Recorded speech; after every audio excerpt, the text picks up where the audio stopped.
Welcome to episode 207 of the Reptile Gumbo podcast. The numbers keep creeping up. That's what happens when you do them every week. I know. As if anybody that's watching live, you can see our guest co-host tonight is our buddy Travis Wyman. How's it going, Travis? It's going all right. How about you guys?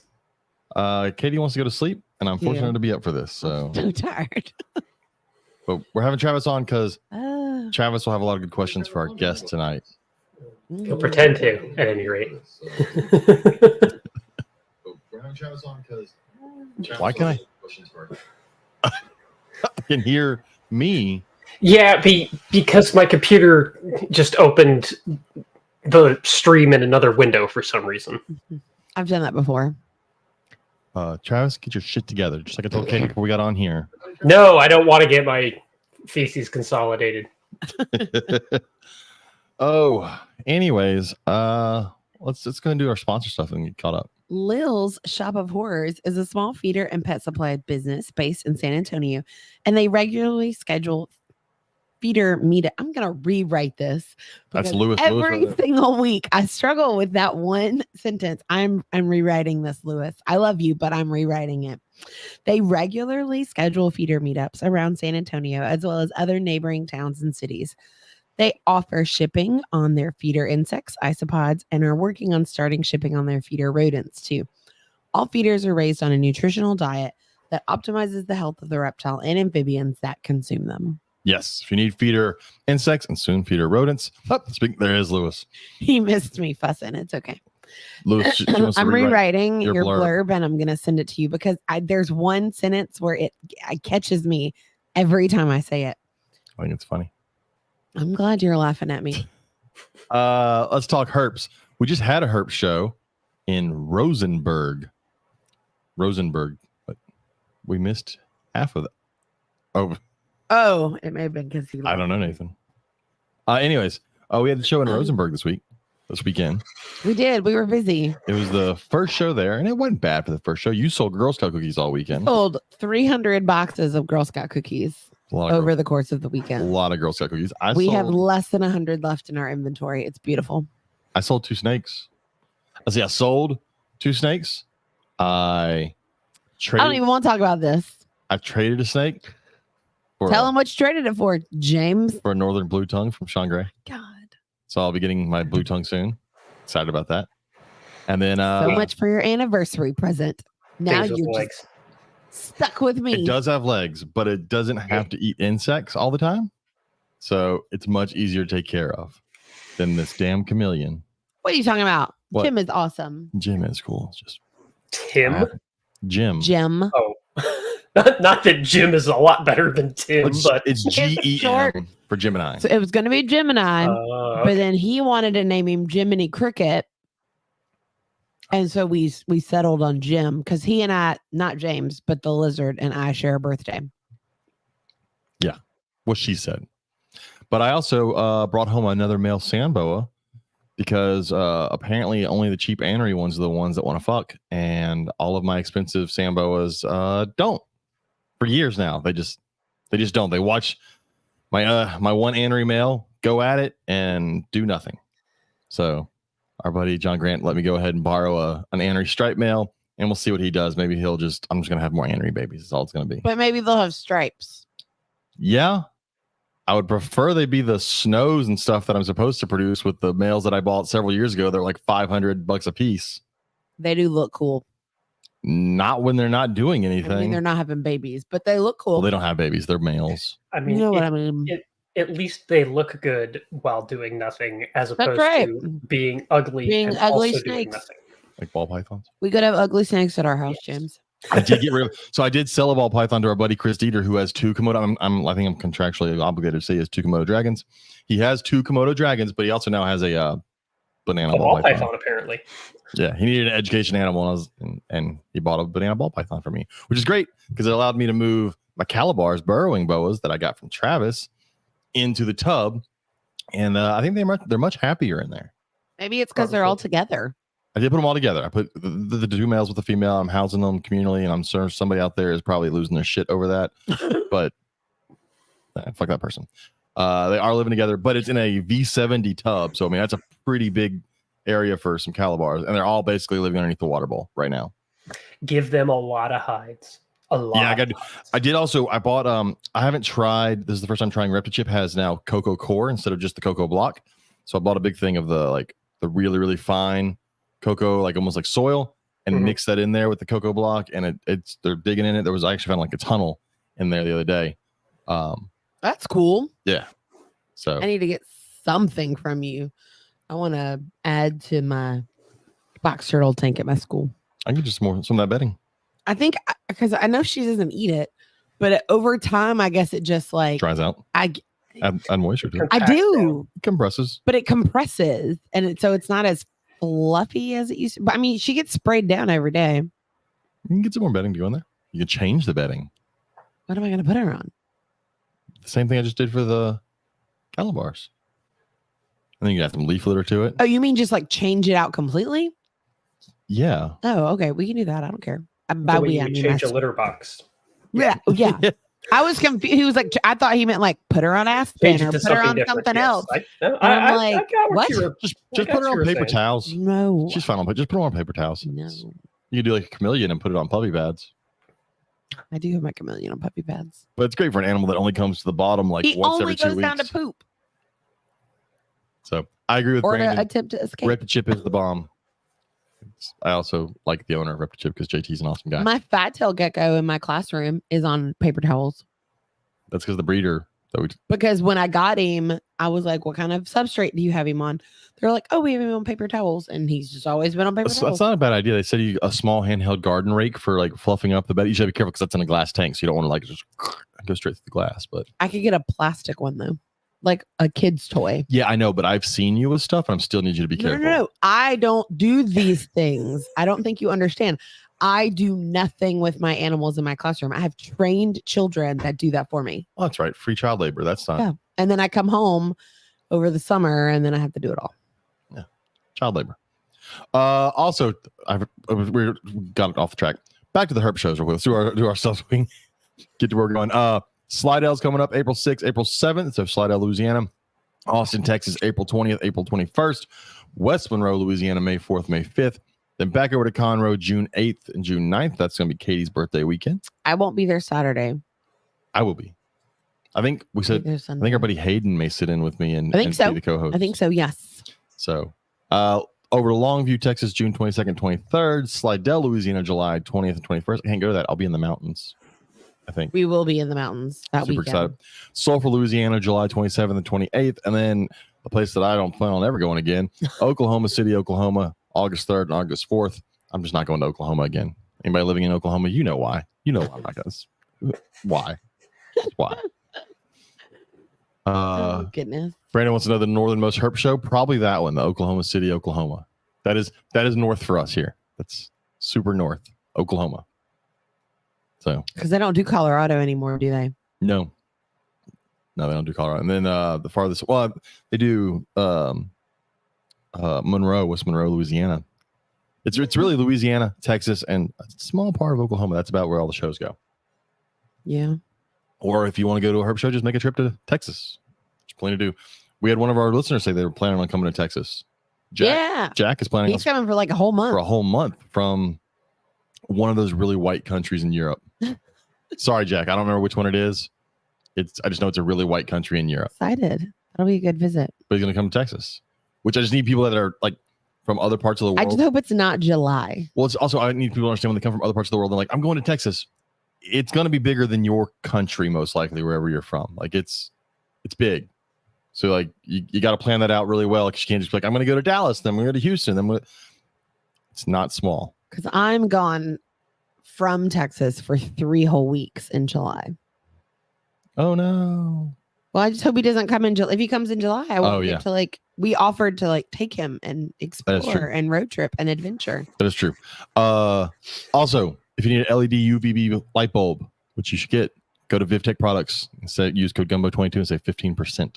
Please go use that. We get a little bit of that. We have a Patreon. I know I never push the Patreon because we don't actually do anything extra for the Patreon, and I kind of feel bad, but not enough to do stuff. But we do have a Patreon, and I would like to get more cameras. I've looked at some more affordable cameras that can plug into this. I want to get individual, so I can hit the little switchboard and then go to your Nobody face. needs to be closer to me. So when you make that face right there, Nobody needs I to can be hit the closer button to my and then it face. shows your face. If you're listening to this, you can tell that it sounds like I just woke up because I did. I also would like to be able to maybe take cameras on this board and everything and maybe start filming some of our stuff at shows. I just look so tired Why? after work and on Tuesday You're okay. nights. So check out our Patreon, the Reptile Gumbo podcast. If you want to, if you don't want to, it's fine. I'm cool either way. They said they think Brittany says it's coming in November. That's a better time to come to Texas. That is a good November. Now it may not be great for like going to like outside reptile stuff. I don't know. Sometimes I mean, for Thanksgiving, it easily sometimes could we're be, still in shorts and short. It easily could be sleeves. 85, 90 degrees in November. That is Yeah. true. Not for Travis. He's up where it actually like snows. Yeah. Fuck that. How cold is it right now? It was like 50 today. That's what it was. It was 40 something this morning when I woke up. Yeah, I haven't talked to my nieces. It was and 36 when I woke up. Yeah, we get it. Well, so A week ago, it was 75 degrees. I've got a customer who bought one of my snakes in Idaho, and I have no idea when I'm going to be able to ship it to him. He was like, "Hey, I think we're going to have a few days in the 50s this week." I was like, "Yes, but you have nights in the 30s." And I was like, "Still going to hold off on that." And then I looked in the next forecast, it was 50s, and then back down to the 30s again for their high. I'm like, yeah, I give it a week, and I think it'll start to warm back up. I hope he will get it at some point in Idaho. I caught hypothermia on a river trip in Idaho in July. So okay, so maybe he won't get a snake anytime soon. Yowzers. He'll get it eventually. He may have to take a trip to California to pick it up at a hub somewhere there. But Yowzers. Anyway, so let's get to our guest. We left her sitting there with her really cool snakes in the background. I'm gonna mispronounce. Oh, you know what I didn't ask beforehand? You didn't ask how to say her business name. No, I'm gonna butcher it, and then she's gonna be, "That's not how you say it." I'm gonna try it though. Stygian. That's what I think. That's what I was thinking. But there's a Y there. Are you sure it's not Which is the Sty? Y. It's Stygian. Stygian. You don't know everything, Travis. He That knows is- more than you, James. That is what I was gonna go with. All right, we're gonna try it. It's Christen from Stygian Exotics. Christen, were we right? Yeah, Stygian. Yeah, I was right, Travis. See, told you. So Who is this? what? Who's the other one? Who's the other one? What? Do you have someone else on the? That's Oh. my kid. That's Travis's kid. She's listening in the background. Travis decided. Travis I said he was wanted to be so a bad parent confused. and let his kid listen I to was us. like, Yeah, no. we She have wanted more to listen people in, tonight, okay. and rather than have her sitting here with her computer playing it out loud and my microphone picking it all up secondhand, I just passed her the link and told her to plug it in so she I can love listen that. in the background live. I love that. Which one? This is not. Is this the one? This With- is the youngest. This is not the one with the scrub. No, this is not the one with the scrub. You can just stick your face in front of the camera. Put your face in the camera, kid. Come on. She didn't go herping and hiking with us that day. She opted not to go. She ran away from the So camera. I haven't Yeah, met she her ran away yet. from the camera. I met the older one because the older one came out with us. You met the that one day. that has the scrub. Mhm. Although, can we vote as a community to quit calling them scrub pythons and go back to amethystine? I really miss that Why? because I grew up on Well- amethystine pythons. Oh my No. gosh. Because amethystine Shut up, only Travis. applies to one species of them. I don't care. They're all amethystines. We don't have to do what you want, James. That's not how this works. They're all look. So I won't bring it up. I was going to talk about a video that came out of a person in Australia that we're not supposed to talk of. No. But he gets to name stuff all the time. and No, shit, so- James. No, he No. tries to name stuff all the time. I think there's only No. one that anybody actually gives any credence. You know my favorite part of that video is one of the guys interview him, ask him, "Have you ever named anything after yourself?" And he goes, "It'd be unethical to name things after yourself." I'm like, "Dude, you name every fucking thing after yourself. What are you talking about?" I Yourself, didn't know what he dog. was talking about last night when he was complaining about Oh my it. god, I I didn't was realize. cleaning up an I'm not issue saying his in a name, but bathroom. and everybody else just wonder. But I did not realize that he was such white trash. I really thought I had never heard him talk in my entire life. And then I watched that video and I was like, "Oh shit, he's white trash." I expected him to be somewhat educated since he's doing all this, like trying to name things and all that. No, he's a horrible racist white trash person living in Australia. Oh my He's a God. direct descendant of one of those criminals that got put in Australia. Suck it, Australians! I just made fun of you. Anyways, So I'm gonna go with that Facebook user is probably Megan. I don't know. Brittany was in there at some point. if they would just Because it do says, the right "Oh, thing. sure, put effort into your guest name." or sign their stuff in the chat. No, All right, we need to drink. I'm sorry, Kristen. This is basically our podcast. We just No, you're good. you just got to jump in and We just interrupt. gotta rage. Yeah, it's how it goes. we did interviews this weekend at the show, and one of them ended up just us talking about the crowd as it walked by. We started people watching, just random kids wandering through. It was so interesting, though. So what did Travis sent me a photo? Oh my gosh. Oh God, never mind. It's he who shall not be named. Oh. But it's good, is it not? It is good. So, Kristen, we tried to have you on last week, and then you got sick. Are you feeling better? Mostly, yeah. I Good. if you see me sneak a cough drop in, it's because I'm still kind of doing a little bit of coughing. But yeah.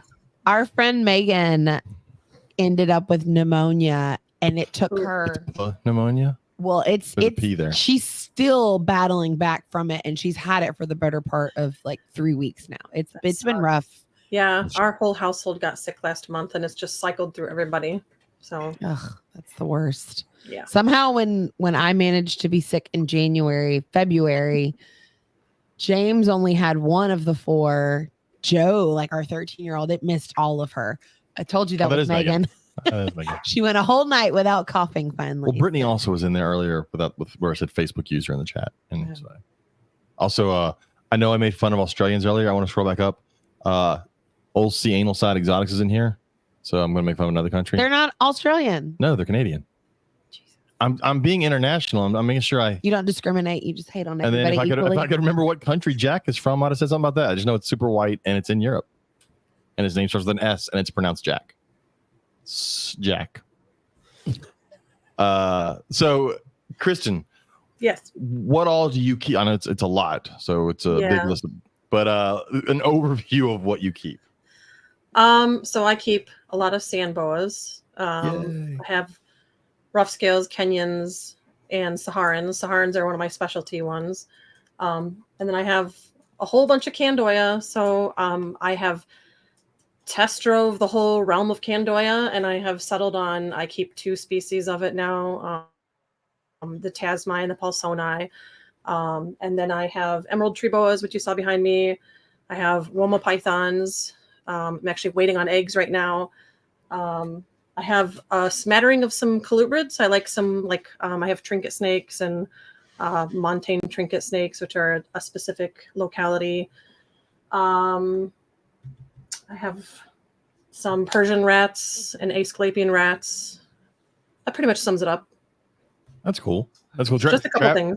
Travis is it's here. a Solomon Island grape. The Candoya. Yeah, I yeah. don't know what that is. I'm the one that Googles everything on this Sorry, show. yeah. Come on now. Yeah.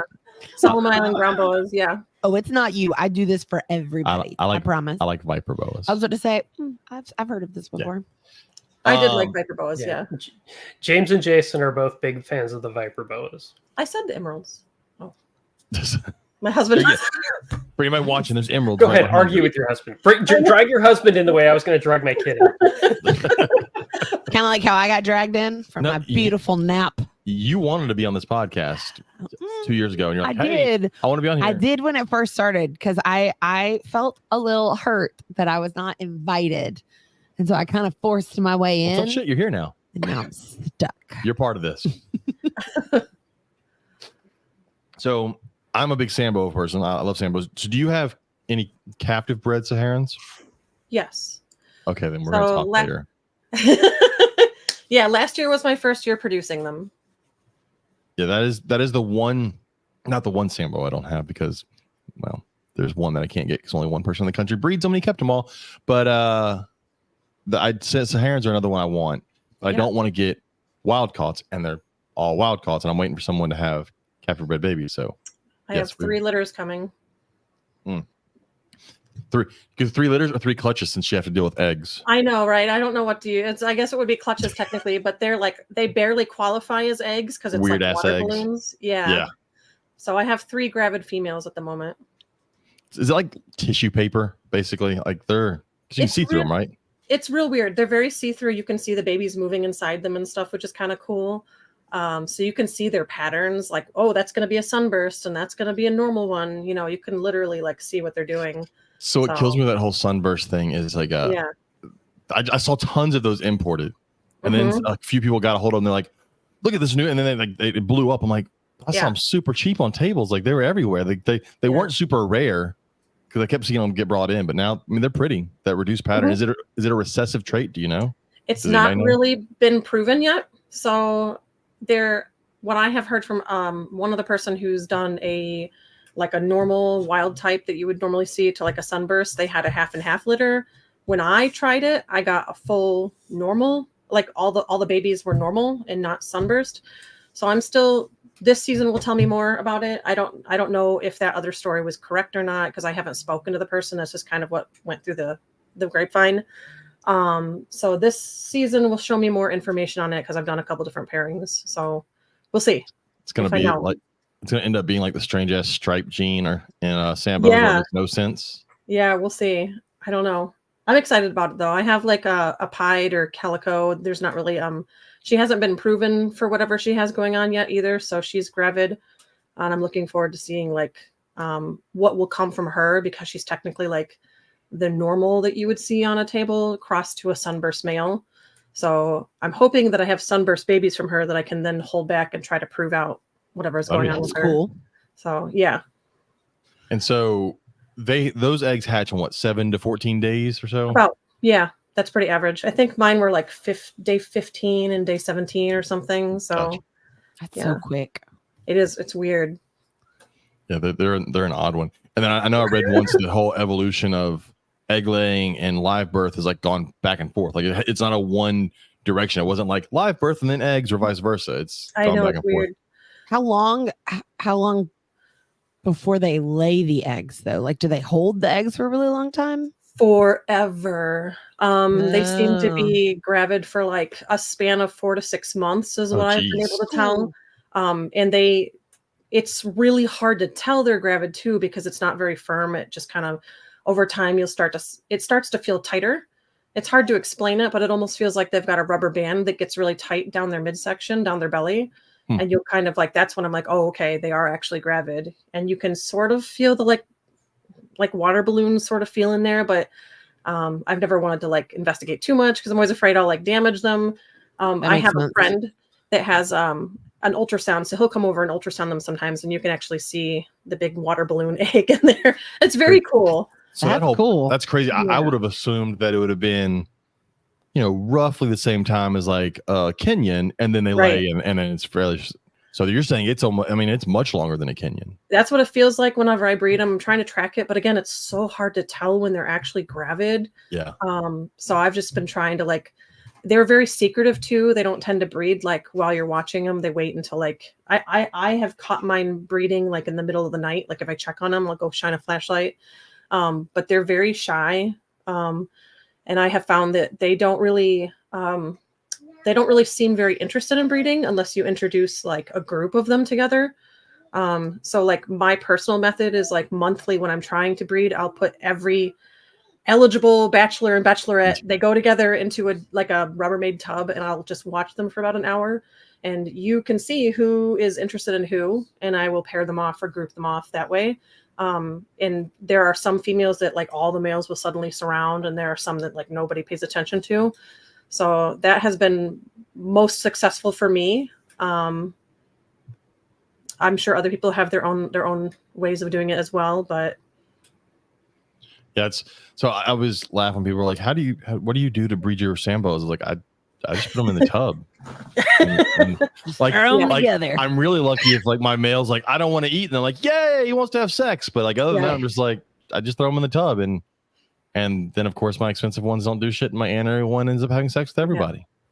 Yeah, I have some Kenyans that are like that too. They just sit there, and you're like, come on, man, do something. Look, I'm pretty sure one of mine is down to one hemipene. I put them in with a snow female, and then I opened the tub one day, and there was blood on her. I'm like, God damn it, she ripped a hemipene. And I'm like, he only has 2, and I'm hoping she only ruined one of them. He already wasn't doing anything with them anyways. So, but yeah, I'm really good at producing aneries at this point. All right, pretty.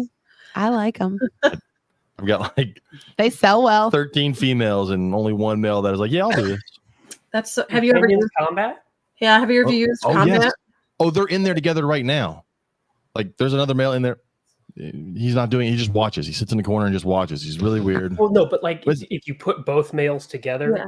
and then pull the male you don't want away and He- leave he the male doesn't you co- there's want, no- that way he feels like he won because his competition is gone. Yeah, no, I've done that. He doesn't do anything. I say he. There's two of them. I've got Paradox albino stripe head anery, and I've got albino stripe head anery, and both of them don't do shit. And then I have just an anery male, and he'll bang a piece of rope if you put it in there. Yeah, some of them are just like that. And then I got some other males this past year, and I was like, oh, some more males. Let's try those. And I threw them. Now they just watch too. I don't know what the hell's going on. Which is one male in there is like, I'll do it. It's good. Everybody else just sit off to the side. Maybe his power is he exudes power, and the other males are like, "Oh, I won't even try." He's so manly. The rest of them Yeah. feel They give up. insecure around him. Oh, that's funny. Yeah, I've got Kenyans and I've got rough scales and I've got Russians. Yeah, I love Like the rough I scales. feel like I'm missing one in there. Oh, and I got Indians. So say you Okay, have yeah. some with weird eyes. No, I don't have. Or no, those are the herons. No, those are the ones that Rufus The won't Arabians. sell. Yeah.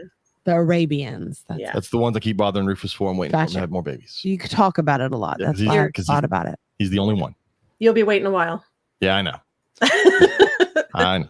He's the only one. But no, I won't stupid sock puppet Samboas. Yeah, me I'm too. missing those, and then there's a couple of like other odds and ends ones that I don't have that are just like locale type, not locale, but they're different species, but they're like, what's that weird one? Charters, and then Yeah, another one. I think Joe Beth had it for sale. Well, anyways, yeah, there's some other weird ones that are not as cool as like Arabians or Indians, yeah, there's a couple of other species. but I love Samboas. Yeah, Travis, on the other hand, likes weird ass boas from the other side of the world that I don't know why. Like boas are a weird thing. Like you think South America, and then you start to think like Madagascar's got boas, and then part of Africa's got samboas and calibars, which are boas. People please click on the pythons; they're a boa. And then you get over to Candolia boas, and that's a weird group too because yes, it is. they're not that big, but they can have tons of babies. Like who was there was that person that a couple years ago got the one that was imported and then had like 40 something or 50 something babies out of it. That's not even the record. 110 is the record. Fuck that. That's ridiculous. That's insane. That's more than an anaconda. That's one litter That's of one litter. snakes. Yep. And they're small. No. Yeah. And they're small. Yeah, You that's- have the that's- snake? that's Sorry, my current- Nathan texted me, and so I was responding to Nathan. Yes, So I Travis. missed- Travis is trying to produce some right now. Oh God! What are you gonna do with all those babies? He's got 3 that he's hoping are pregnant. 3, but you can get how many from one? I think at this point, I think 2 of them are going to go. My red girl finally started color changing again, and she has been actively hunting, so that makes me inclined to feel that she's probably not going to go. But Yeah, probably not. my That's girl probably a who good thing, shifts from Travis. gray to black is still black as tar, and my girl who shifts from like a slate green to an olive green is still that dark olive green. So is this one of those animals though that has like a lot of predators in the wild? So that's why they have a bajillion babies. That's my theory, actually, is that the reason they push out so many babies at once is because it's designed to feed other animals on the island. There's just no way 100 babies survives out of every woman, every female on like every season. Like there's no way. I mean, even if a quarter survive, that's right, still that's a lot.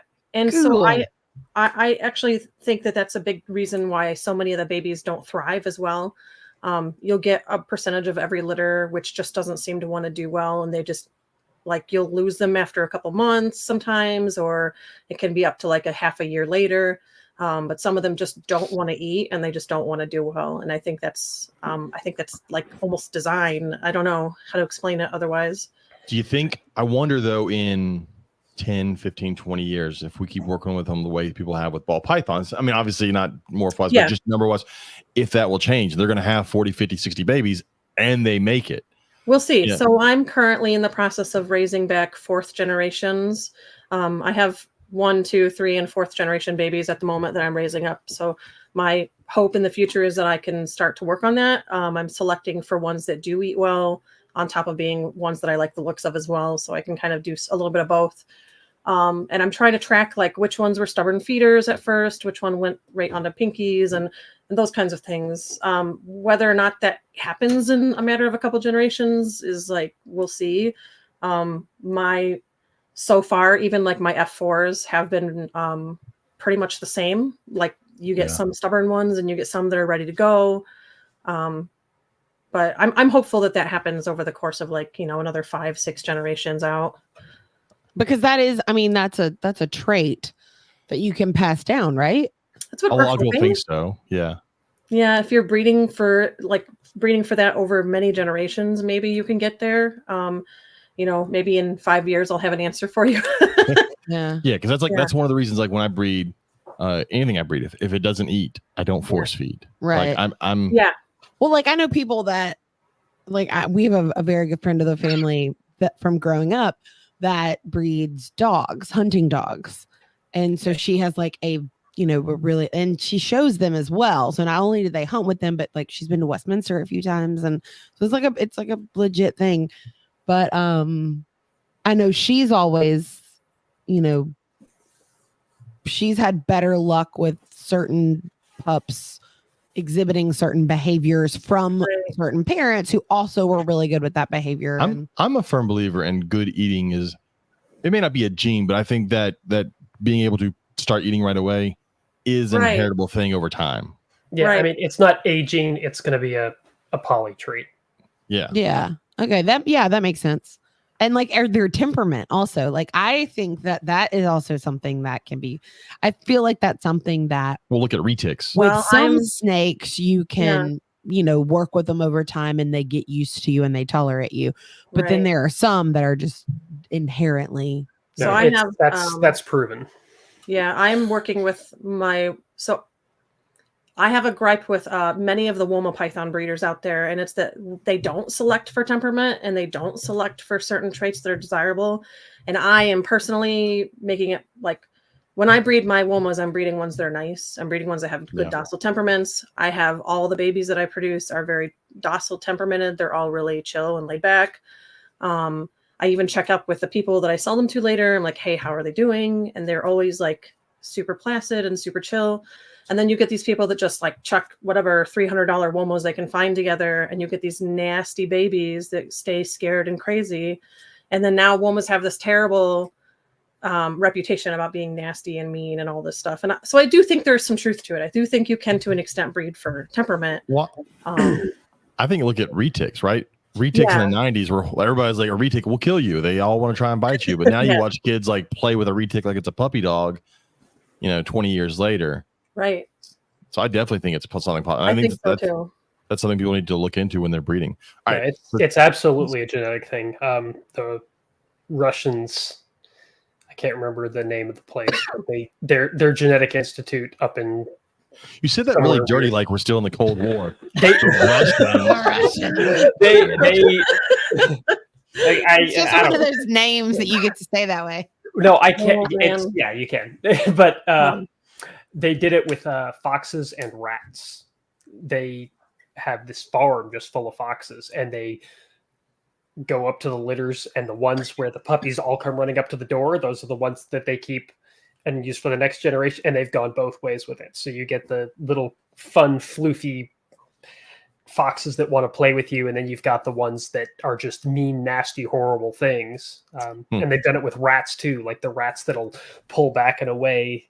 They've bred them for so many generations now that they have to use like a chainmail gauntlet to be able to handle them because they just attack. When you got to imagine it can't be a learned response because they're so young, so they haven't had the time to really be conditioned.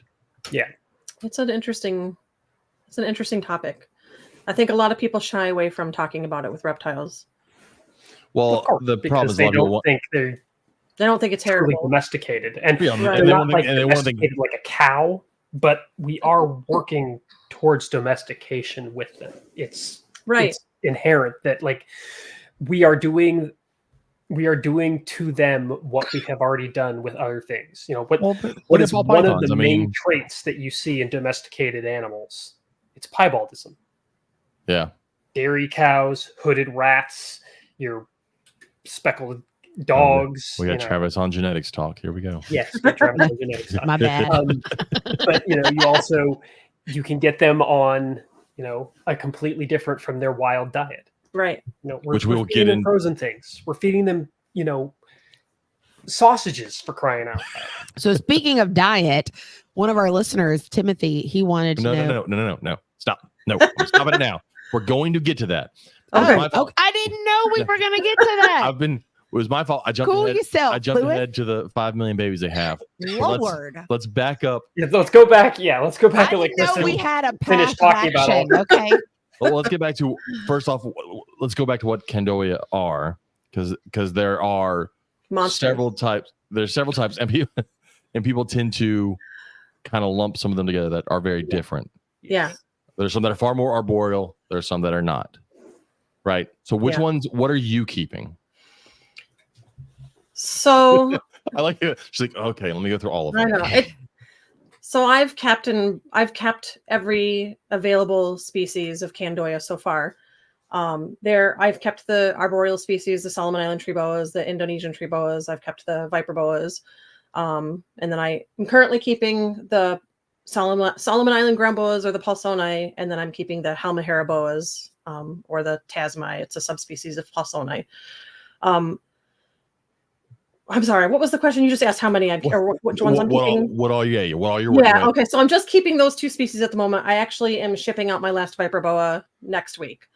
So I was keeping those up until recently, and I kind of got burned out, to be honest with you. They are just intense, and I have my own. Huh? Gloves are handy when you have viper. No, not even so much that. It's an interesting thing to bring up, actually, because like the viper boas are either like super nasty or they're super docile. And I was picking out ones that were super sweet and docile to hold back for breeding purposes. Their husbandry is just demanding, and I'm not in a position right now to take on an extra project that is that demanding. So I have chosen to back off of keeping viper boas. Can I ask you what, like, how is, because I don't know anything about viper boas. Right. So what of their care is that much different than other species that you keep? Do you want my full honest answer? Because Yes. That's how we roll 100%. here. Okay. So take this all with a grain of salt. Everything about viper boas is still relatively new to the hobby. You see people keeping them incorrectly all the time on just paper. There are some breeders out there that drive me absolutely, excuse my language, but batshit insane. Hey, you can't fucking cuss on this show. What's your mouth? Louis? So the problem with them is that they require a really high humidity. They want they got to thick be, skin. like they want to be in a swamp basically, or with moving water. It's really hard to replicate that in captivity. It just is. You can do really nice bioactives and potted tanks and whatever you want to do with it, but if you can't provide the right airflow and the right rotating the soil and keeping on top of that stuff, it becomes very overwhelming very quickly. I have some health issues that have made it harder for me to keep on top of that, so I have just chosen to walk away from it. But they do these really cool things called pooping in their water source, literally after you change them every day. And because they want to hang out in their water so much, they drink and then they just urinate in it, and they drink and they urinate in it. So you're constantly, it's like every day I would walk into my reptile room and be like, oh, the viper boa's pooped again, and it just is, it becomes a lot of work to keep them clean and keep on top of it. That makes sense. And there's a lot of talk that's coming up now, if you will talk to people who actually keep them and like them as a hobby, to get honest feedback out of them. I've started to hear from other people who have had them for a while that they're super prone to getting bacterial and fungal infections because of this demand. It sounds like because of the water. Yes. So because of this, they basically poop in their water dish. And then if you don't catch it within, so many hours, they have an infection. And I have had people tell me that their entire colonies have crashed because of this. Jeez. Because one of them will get this fungal infection and all of the rest of them crash. So it's interesting because I like to air this a little bit because people have, I've been a little bit criticized for getting rid of them. Like I'm a baby and I can't handle it or something, but they are a lot of work. And to keep them properly and to really provide the kind of setting that they need and they want, it's a lot. Well, and mean, you look at when they come in, right? Right. We all talk about they come in with that jungle skin. The For those that don't jungle know, skin, yeah. when they come in full of tannins and they're dark, which proves they're living down in muddy soil and dirt, and that tannins are soaking into their skin. Yes. And also, if you've ever had one shed, it's pretty thick skin. Super thick. And if you don't catch that humidity, if you don't get that humidity nailed in like immediately, you basically have to assist them because it's so tough. That skin is so tough, especially that first shed after being brought into captivity for whatever And they're reason. very keeled too. Yeah. And it's like they really struggle with it. So you really have to be on top of it. Like I found the best success with like, I was doing a mix of like Reptichip with like a cocoa core or something, and then I also had like a large hide box with a hole cut out, and I'd had moss inside there so they could really like get their swamp on, you know, and go in there. Anything I could do to discourage them from being in the water dish, because that was really like that's the big issue, is keeping them out of the water dish is very hard. I don't know. I think knowing your limitations though is an important thing as a keeper. Yes. Like it's not even that you couldn't do what they need. Yeah. It's not going to fit into what you're doing, and you know you can't do them right and everything. I can't do them justice yet right now. Yeah. I have a full-time 40-hour job that I'm doing on top of this hobby that I have. I have 2 young children. I have a health condition that keeps me from being super active all the time. So there are things like that I just like, I have to tap out. You know, I have to know when I've met my match and be like, you know what, they're a cool species, and I have all the respect in the world for anyone who wants to work with them. I do hope that over time and like learning how to take care of them, we find more like, you know, tips and tricks to keep them healthy and happy and stuff. Like I saw, I don't remember who was doing it lately, keeping blood pythons on like just sphagnum moss, and that was like their whole ground cover was just sphagnum moss. And I find that kind of stuff interesting because I don't feel like I see a lot of people doing that, but like maybe that's a tip that could help, you know. And so there's got to be something a lot out like there. You know, you almost have to keep them like a lanthanotus or something, right? You know, I think it would be really cool. Yeah, if you could do like a water feature that like flushes itself somehow, or if you could flush it out and scrub it out. Well, because they live in a place with enough rain that it's flushing out wherever they're at. They're not always having to sit in waste. So that's the problem, right? They're sitting, like if you go on, I spend a lot of time doing like research on natural environments and stuff. And if you go on like YouTube or you go onto like iNaturalist, I don't know if you're ever spending time on there, you can literally view them in their, you know, where they're hanging out and stuff. And it's like always streams. They're always right next to a stream where it's fresh running water. So I'm sure they're crapping in it and then going back into the soil, you know. So it's a completely different environment. They're getting a lot of rain all the time that flushes out that stuff, keeps everything clean and fresh. Well, a lot of plant life and trees and dirt and stuff, some of that has antifungal stuff in it. So some of these fungal infections they're getting in captivity aren't an issue in the wild because they have those natural things to help keep that up. And they also have a huge amount of air circulation that you don't get in the hobby. I mean, along with, like you said, you know, maybe some kind of filtered waters feature, or, you know, maybe like the way dart frog keepers do it, where you've got a false bottom and a rain chamber effect, so that you've got it flushing down that way, and then it's getting filtered and cleaned. But doing something like I have on my my condor cage and the quarantine cage that I had my bibroni in originally, you've got European style venting. So you've got venting high in the back, but then you've also got venting low in the front. Right. And that way you've got this constant flow of air that comes in along the bottom and goes out at the top, and you're keeping a high degree of humidity in there on the low end because you can keep it moister, but it's still sucking bad air out. Right. So you've got a constant turnover that whole time. And most cages aren't built that way. No, they're not. Yeah, I had to have mine specifically built that way when I bought them. That's awesome. You're also asking for a hobby to look. We talked about domesticating stuff, right? Ball pythons have been super easy because we can take this route of putting them in a tub on paper towels, and they will do just fine because we've made it super easy for ourselves. And look, I keep things super easy for myself because it's going to make it easier for me to take care of my animals. My animals will be healthier. It is what it is. but not all animals, not all anything can do that. And this is going to be one of those species that probably is not going to be, all right, guys, we can just keep it in a simple rack system on some paper towels and a water bowl big enough for it to get into, and we'll be fine. I have like, I think, Travis, are you breeding the Indos and the Australis and stuff? Yeah, I've just got a quint of Australis. So 2 male, 3 female. I don't know how much you've talked to other people who have had sex or have success Whoa. versus sex. Whoa, I know. whoa, Right? whoa. Blah, blah, blah. It's not this kind of All right, my podcast. mouth is super dry now. All right, so here we go. Kids, go to bed. Anyway, wow. All right, anyway. I have heard a lot of times that the babies will just, and I don't want to scare you, but that they will just drop dead. I have talked with Rob Stone at length. Rob was one of the first guys who was able to get success with them. And, I visited Rob, I don't know, maybe 10, 12 years ago when I was out visiting my family in Colorado and saw some of his stuff. And I was hooked on him then. So when I finally got around to getting him, I've been talking with Rob, and he's told me, some of them are just going to die. They're just going to die. Yeah. Another thing that he said really important with them, again, in the humidity factor, those babies, they shed like that within, first day. The first day or so. Yeah. And if that first shed does not come off right, they're dead.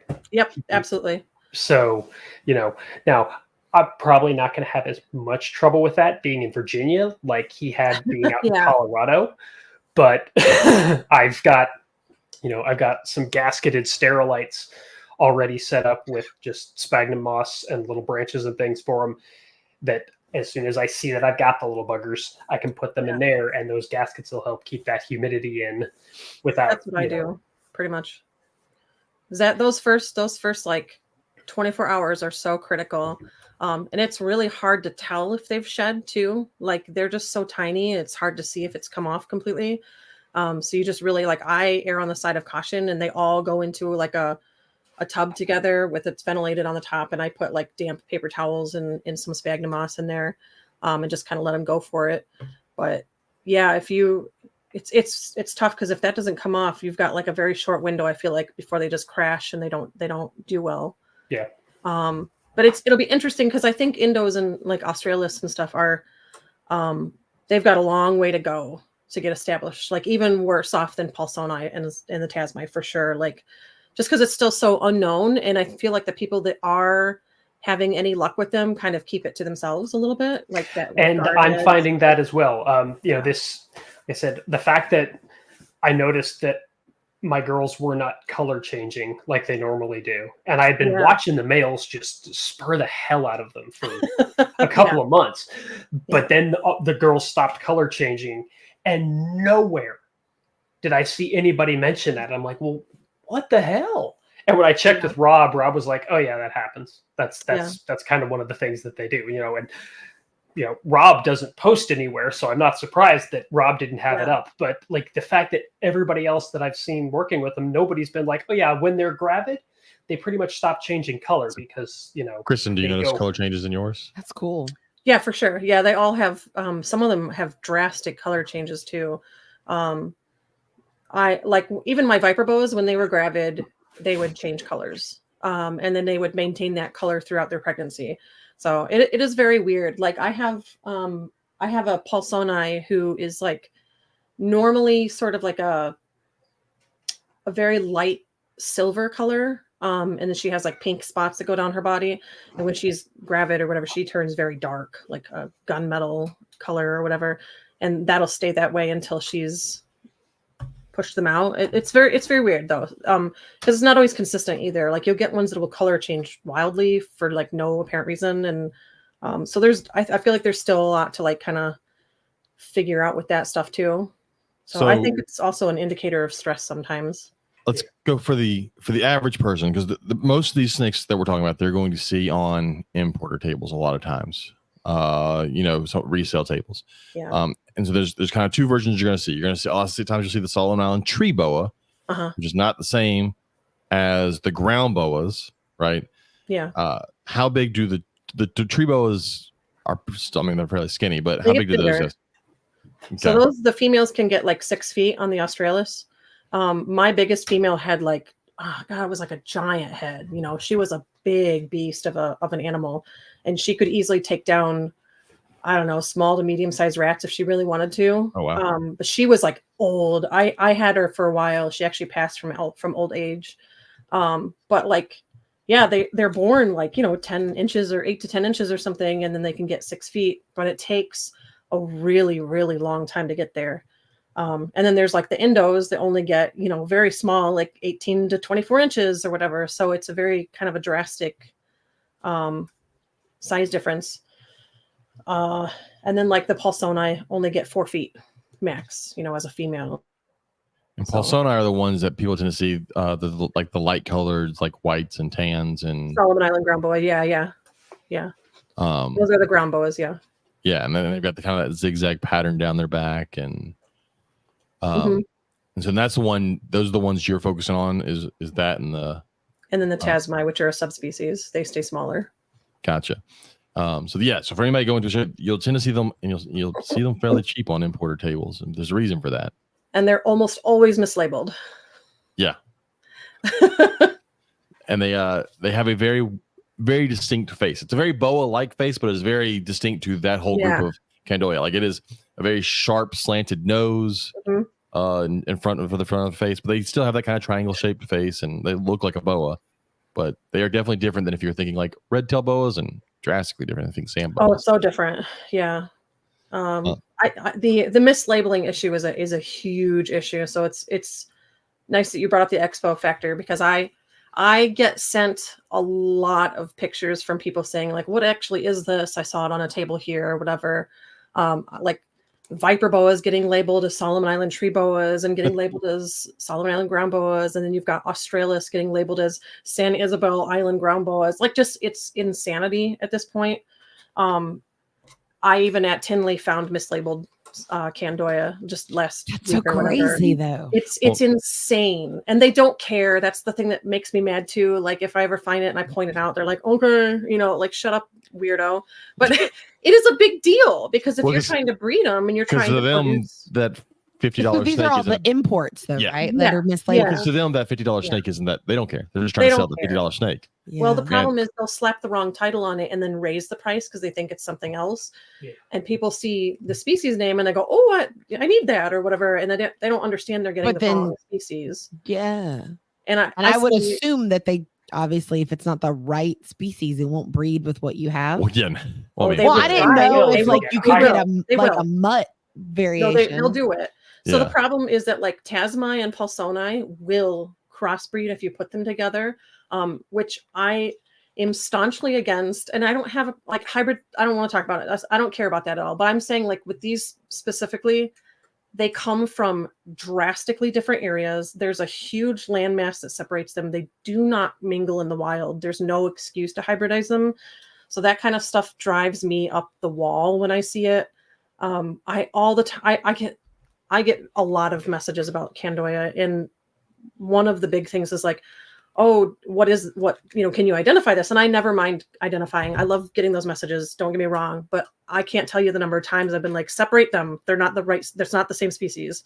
And they're already hooked up or whatever. And I have this really sinking feeling in my gut that in like 2 to 3 years, there's going to be a lot of hybrids coming out, and it's going to be really hard to tell, because they already are so similar that I think that when you cross them, it's going to be very difficult. Especially like with Paulsoni and Tasmai crossing them, it's going to be extremely difficult to tell, because already some of them are so similar that like even I will have difficulty being like, you know, I would say like 1 out of every 10 picture I get sent, I'm like, ooh, that could go either way, you know? So at least that's ground boa to ground boa. But I mean, you're seeing the tree boa is labeled as ground boas too. Yes. Like and those are completely different. And they're so different. And then of course, like that sucks for that person who dropped $300 on a tree boa thinking it was a ground boa, and they were going to pair it to their ground boa. And then I have to give them the bad news of like, that's not even the same species. But it's a rampant issue right now. This is why when it comes to too, I've seen so many just really like skinny males. Yeah. Paulsoni being labeled as tree boas. I know. I can't stand it. I can't stand it.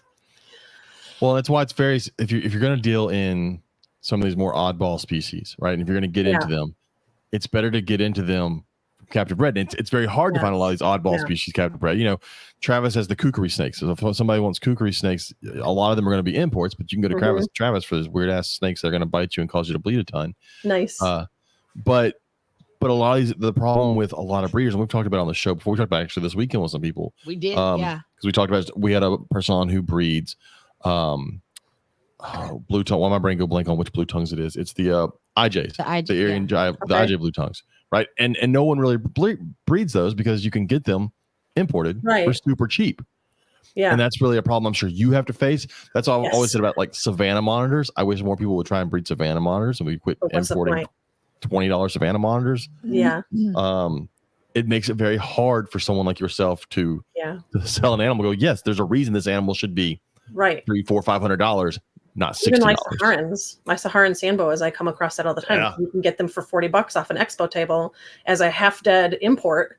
You know, and I get the question all the time at the expos is like, well, why would I buy your $100 captive born and bred baby when I can get a $40 import full of parasites and half dead, you know? And it's like, may not eat. It's very frustrating. I've owned one Viper boa, and I bought it from the table. It was before I knew that most of them were wild caught or farm raised, and it was beautiful. It was red and orange, and it didn't have jungle skin. It was amazing.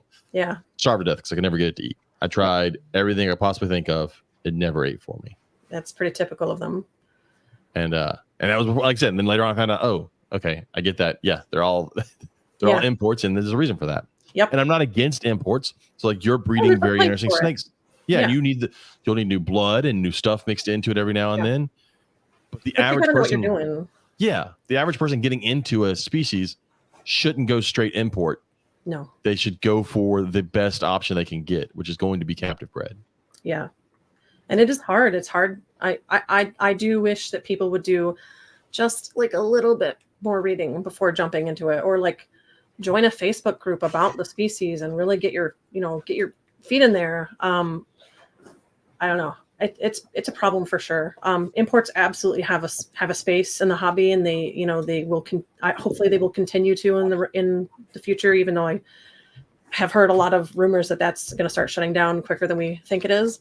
But like, I don't know. Even like you see the like, I'm not going to name drop, but bigger companies selling captive born, Solomon Island ground boas, and it's like, those aren't captive born. They were dropped from a gravid import and they're half dead and they're going to die when you get them. Well, yeah. I mean, I have a Calabar from Travis that is definitely not a captive bred Calabar. It is a captive born Calabar or hatched. Yeah, captive hatched. The females come in, drop eggs, and then they hatch the eggs. Yeah. But there are other very large companies that label something as captive born when it's not even close to captive born. No. It's, at absolute best, it was picked up at a farm, and by farm I mean a farmer found it out in his yard. Right, so it's farm raised, and so they caught it outside and then gave it to an exporter, and so that was farmed. And if it's farmed, it's captive bred. And oh my gosh, I get into that argument with people a lot. So. Oh, it irritates me a lot. Yeah. But like you said, imports do have a place. Yes. And as James said, if you're just getting started in something, imports are not for you. Here's the problem. They shouldn't be on tables at shows. And I say that people are going to be argue with me. It's counterintuitive what we're talking about right here, right? If we put it on a table at a show, it's going to be cheap. The general public doesn't know any better, and they want to save money because everybody needs to save money. They're going to buy the cheap animal. Right. That cheap animal needs to go to someone who knows what they're doing, so they can then breed that, produce a better quality animal, and that's what we need to put on tables at shows. Yes. And that whole process is so hard because, especially, and I can't even blame just old school herpers in the hobby. Because that's how they've always done it, but I know, the new people still do it the same way because they're trying to make a buck. Well, it's the mentality in the hobby of you have to cut corners everywhere you can. Well, no, you don't. that $30 animal that you get is going to end up costing you $700 by the time you've had to take it to the vet 4 times and all the antibiotics and drugs you've had to put into it. Whereas if you bought, the $300 captive bred animal in the first place, you would have been a lot better off. And you know what I also see a lot is that these people that buy these wild caught animals think they're getting a great deal. And then what happens is they get so burned out on the species that then they get bitter towards it and they don't want to work with them again. And then you lose somebody who might have been who might have helped push us forward. Yes. And I see that a lot. I deal with it a lot in like Facebook groups and forums and stuff where like, well, I got one of those and it just died. So they're all awful or whatever. And it's like, that's not true. You got one that wasn't started, that was already stressed out and dying. And like, what did you expect? But yeah, it turns people off the hobby and it makes us look stupid and bad. Like as a hobby to be selling these half dead animals on tables and stuff to people who don't know any better. Yeah. And I think there's also something to be said for the importer that you get from, because there are some people who literally the animal comes in from wherever, gets pulled out of the bag, stuck in a deli cup, and sold immediately. Oh man, we've got someone here in Michigan that does that. You can watch him unpack the boxes and he cuts it open and dumps them into the tables here in Michigan. And there are other importers who will bring something in, they'll hold it for a while, they'll make sure that it's doing well and stuff. And there's a massive difference between buying from those two importers. Right. And if you know what you're doing, you can be successful. My first kukris, they came from Outback, and a lot of people talk a lot of trash about Outback, but that's because they go into it with no clue what it is they're buying. I knew what I was getting. I knew that I was getting wild animals out of Southeast Asia that were basically just straight out of the wild. Yeah. And, I talked to him. I'm like, have you treated them for anything? No, these literally just came in. Okay. Right. So, I'm going to quarantine the hell out of these and I'm going to treat them and I'm going to watch them. It took me 6 months before I broke quarantine on those things. And it took a lot to get them cleared through. And I've wanted Calibars for forever. And it's like, I don't want to buy wild caught Calibars.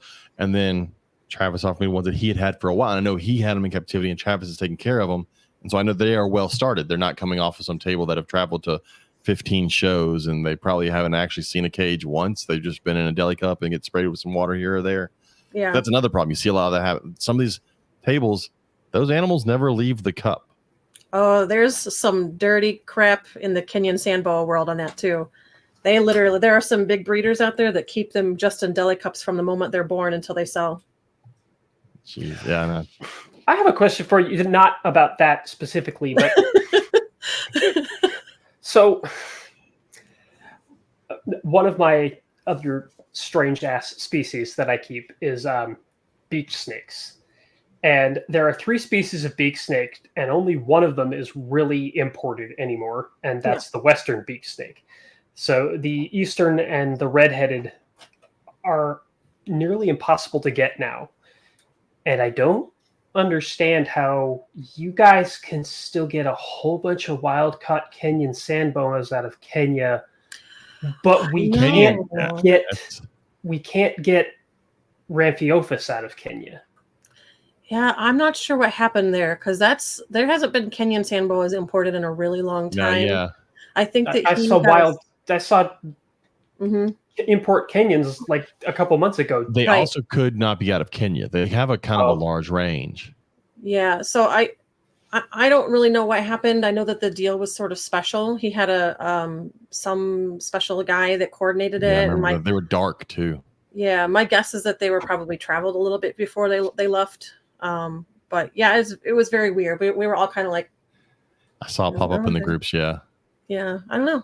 They were interested looking, and I thought, man, that'd be cool new blood. Then I was like, that's kind of weird. Right. I don't know. I mean, like it might be cool for like outcrossing, because there are a lot of like really bad, very inbred morphs right now with sand boas, and like so having some fresh blood might be nice, but like I kind of looked at it and I was like, I don't think I want to risk that in my collection, or because then if you pair it to a $1,000 whatever, I don't know, it just kind of makes me like I passed on it, but I don't know. But you can get tons of Saharans. I know, it's weird. It's weird what comes in and what doesn't, and it's like it's coming from the same country. Like, give me the snake or whatever. But yeah, and that's like I said, that's like aside from myself with the Raphiophysis stratus, I know 2 other people that have actually, like, I haven't bred mine yet. I hope to, but I only know of 2 people in the U.S. that are keeping and breeding them. Yeah, they're very rare. So, like, if it's literally just the 3 of us, if something happens to one of us, then that's that's a third of them gone, and that's scary. There's got to be a way to get them, because we definitely live in a world where melanistic blue tongues exist in the United States. So it's tough. Yeah, but I'm in a things out of Australia seems to be like a really big fun time thing for people to do. Africa, like, nobody cares, because Africa, those places, nobody cares about beak snakes. That's the thing too. Like, beak snakes are not a big seller like a melanistic blue tongue is. Also, no, the problem, I mean, also in Australia, if they're exporting something, it's illegal, but they didn't have to go somewhere where someone may shoot you to collect it. Where, like, a lot of the things we want in parts of Africa are still in places where you'll get shot. Yeah, but beak snakes. Yeah, no, beak snakes are like, if you I don't know where they're found in Africa, but something tells me that that's not going to be. It's not a matter of getting. Well, that's not that. There's some places though that are still like, we can't. What is it? What python is it? I can't think of off the top of my head. Angolans, right? Yeah, because I get that. A civil war going on. You can't physically go into the area without. Yeah, it's a war zone. Like, if you go onto iNaturalist, the eastern beak snake is the most photographed out of the 3 species over there. Like, sounds like you need to take a vacation, Travis. Yeah, you need to go stuff them in your pockets. Yeah, that's exactly what I need to do. That's tough. So it's crazy. Back to weird boas from the other side of the world. So we'll go with the feeding, because I know that's one of the tricky parts. So they do have a lot of babies. Oh yeah. But they have a lot of very small babies. Mm-hmm. And the other part, again, we talk about not keeping certain things in the hobby because they don't fit our easy mode of keeping stuff in the hobby. Right. And this is one of those snakes that falls into that realm, because they are not white mouse eating snakes in the wild. Right? So yes and no. So they don't have white lab mice in the wild or whatever. They do feed on rodents. They feed on a variety of things. So I think a lot of people lose the sight of, like, they will eat birds, they'll eat chicks, they'll eat lizards, they eat, so they eat skinks and then other stuff like that. They eat fish, tadpoles, frogs. We get stuck on mammal eaters, and we're like, the mammal eaters will just eat mammals, and we can feed them mammals all the time. Right. And they will eat mammals as well. And as they get older, they do eat like the rodents that are on those islands as well. And they're not on every island, but the ones that are, they definitely eat that as well. When I produce my babies, I will say so a lot of this is dependent on the female as well. So the female that give birth, if you didn't give her enough time off, you will get really shrimpy little itty bitty things that don't want to live. The females need a full season off of breeding. So whenever I breed them, like if they give birth in July or whatever, I don't breed them that fall. I let them wait until like the following fall. Yeah. So it's a long process of getting their weight back and getting them to an appropriate body condition. I have seen other people not doing this responsibly. And so I think that I chalk a lot of that up to money also, but I chalk a lot of it up to egg layer breeders, right, and live birth breeders, right? I breed boas, and like you said, they carry them for a while. Now, anybody that's ever bred any boa, after they give birth, they're an empty sock. Like they are, right. they look rough. They look real rough sometimes. We actually talked about that this weekend with one of our interviews at the Rosenberg show, because he normally does egg laying stuff. Yeah. And the first time he had a live bearing birth, his wife was home And she was like, "Oh my God, there's babies." And then she was like, "Oh my God, they smell awful. You're gonna do this when you get off." Like it was like she was not what she was expecting. But like, I mean, it takes that full year, and sometimes it takes 2 years for some of these snakes to put weight back on because it's a huge tax to carry. Look, some of these things are carrying like my rainbow boa could carry 5 to 6 months. You know, some of my red tails can carry 4 to 4.5, 5 months, and it's a lot on them. And granted, one good thing about some of my boas is they will eat while they're pregnant.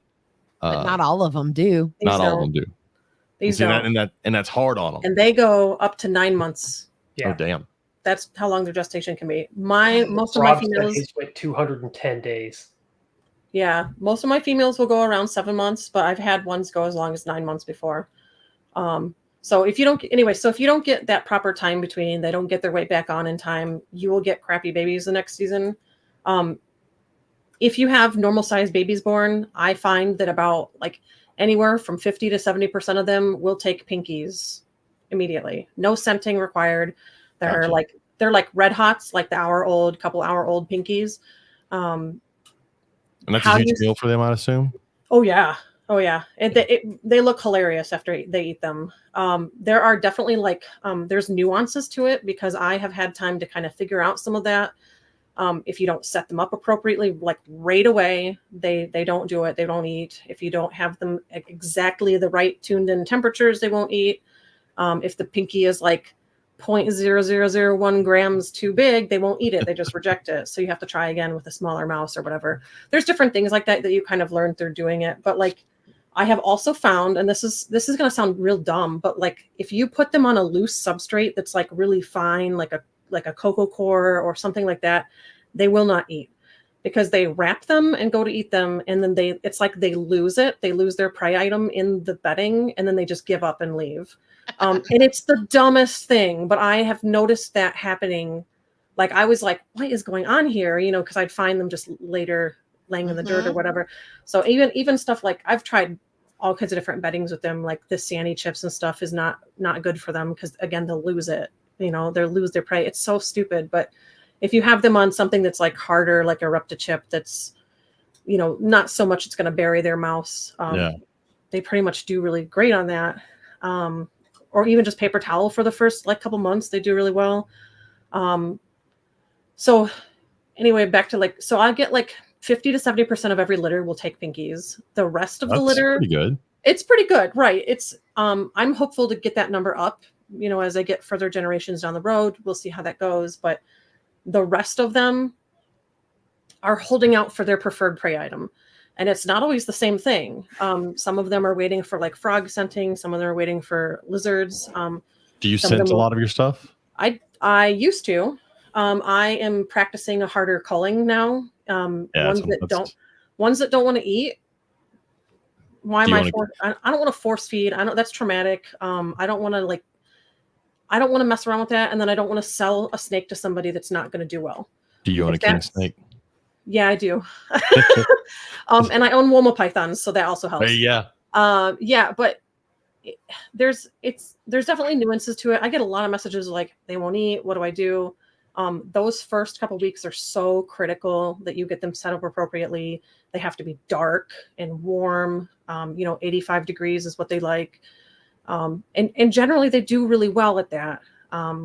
So when I was accommodating the really picky ones, I would do things like ordering anoles and then like trying to get them on frozen anoles. And I had a morning gecko colony going for a while, and I've done those things.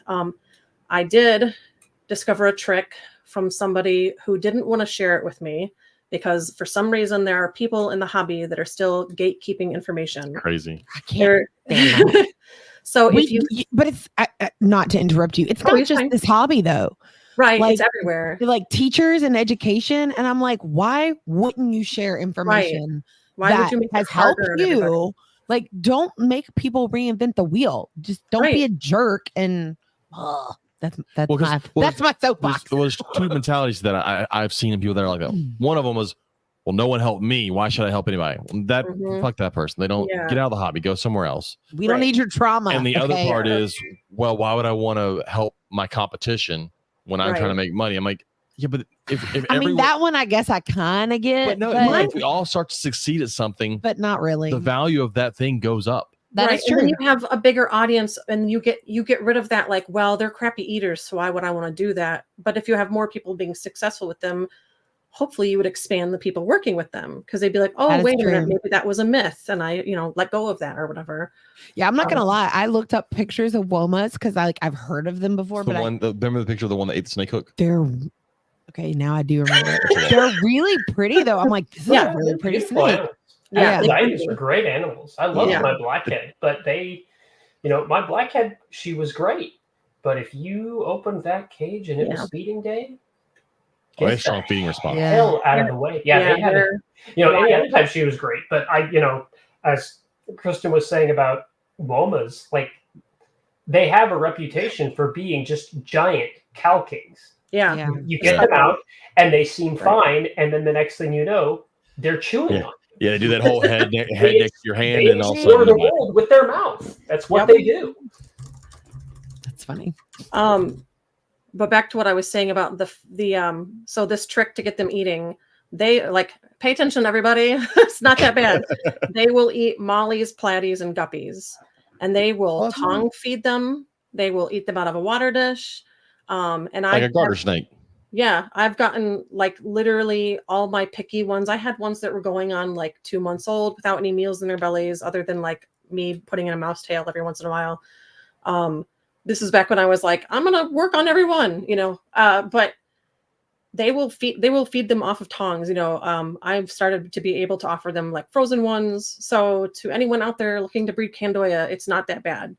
Most of them will take pinkies, and the rest of them, and some, what's funny, most of them will take frozen thawed pinkies for offering as well. There you go. Travis, go ahead and buy your daughter a fish tank and start raising guppies. Yeah.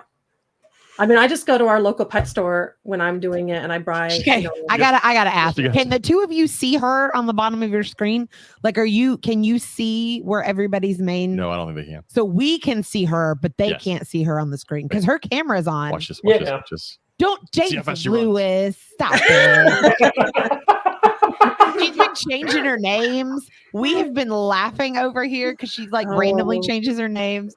She got super excited at the thought of a fish. She popped up from behind the table I didn't know if y'all can see her or not. Yep. James and I have been enjoying this. That's awesome. So how big are, because they're small, how big are they when they are born?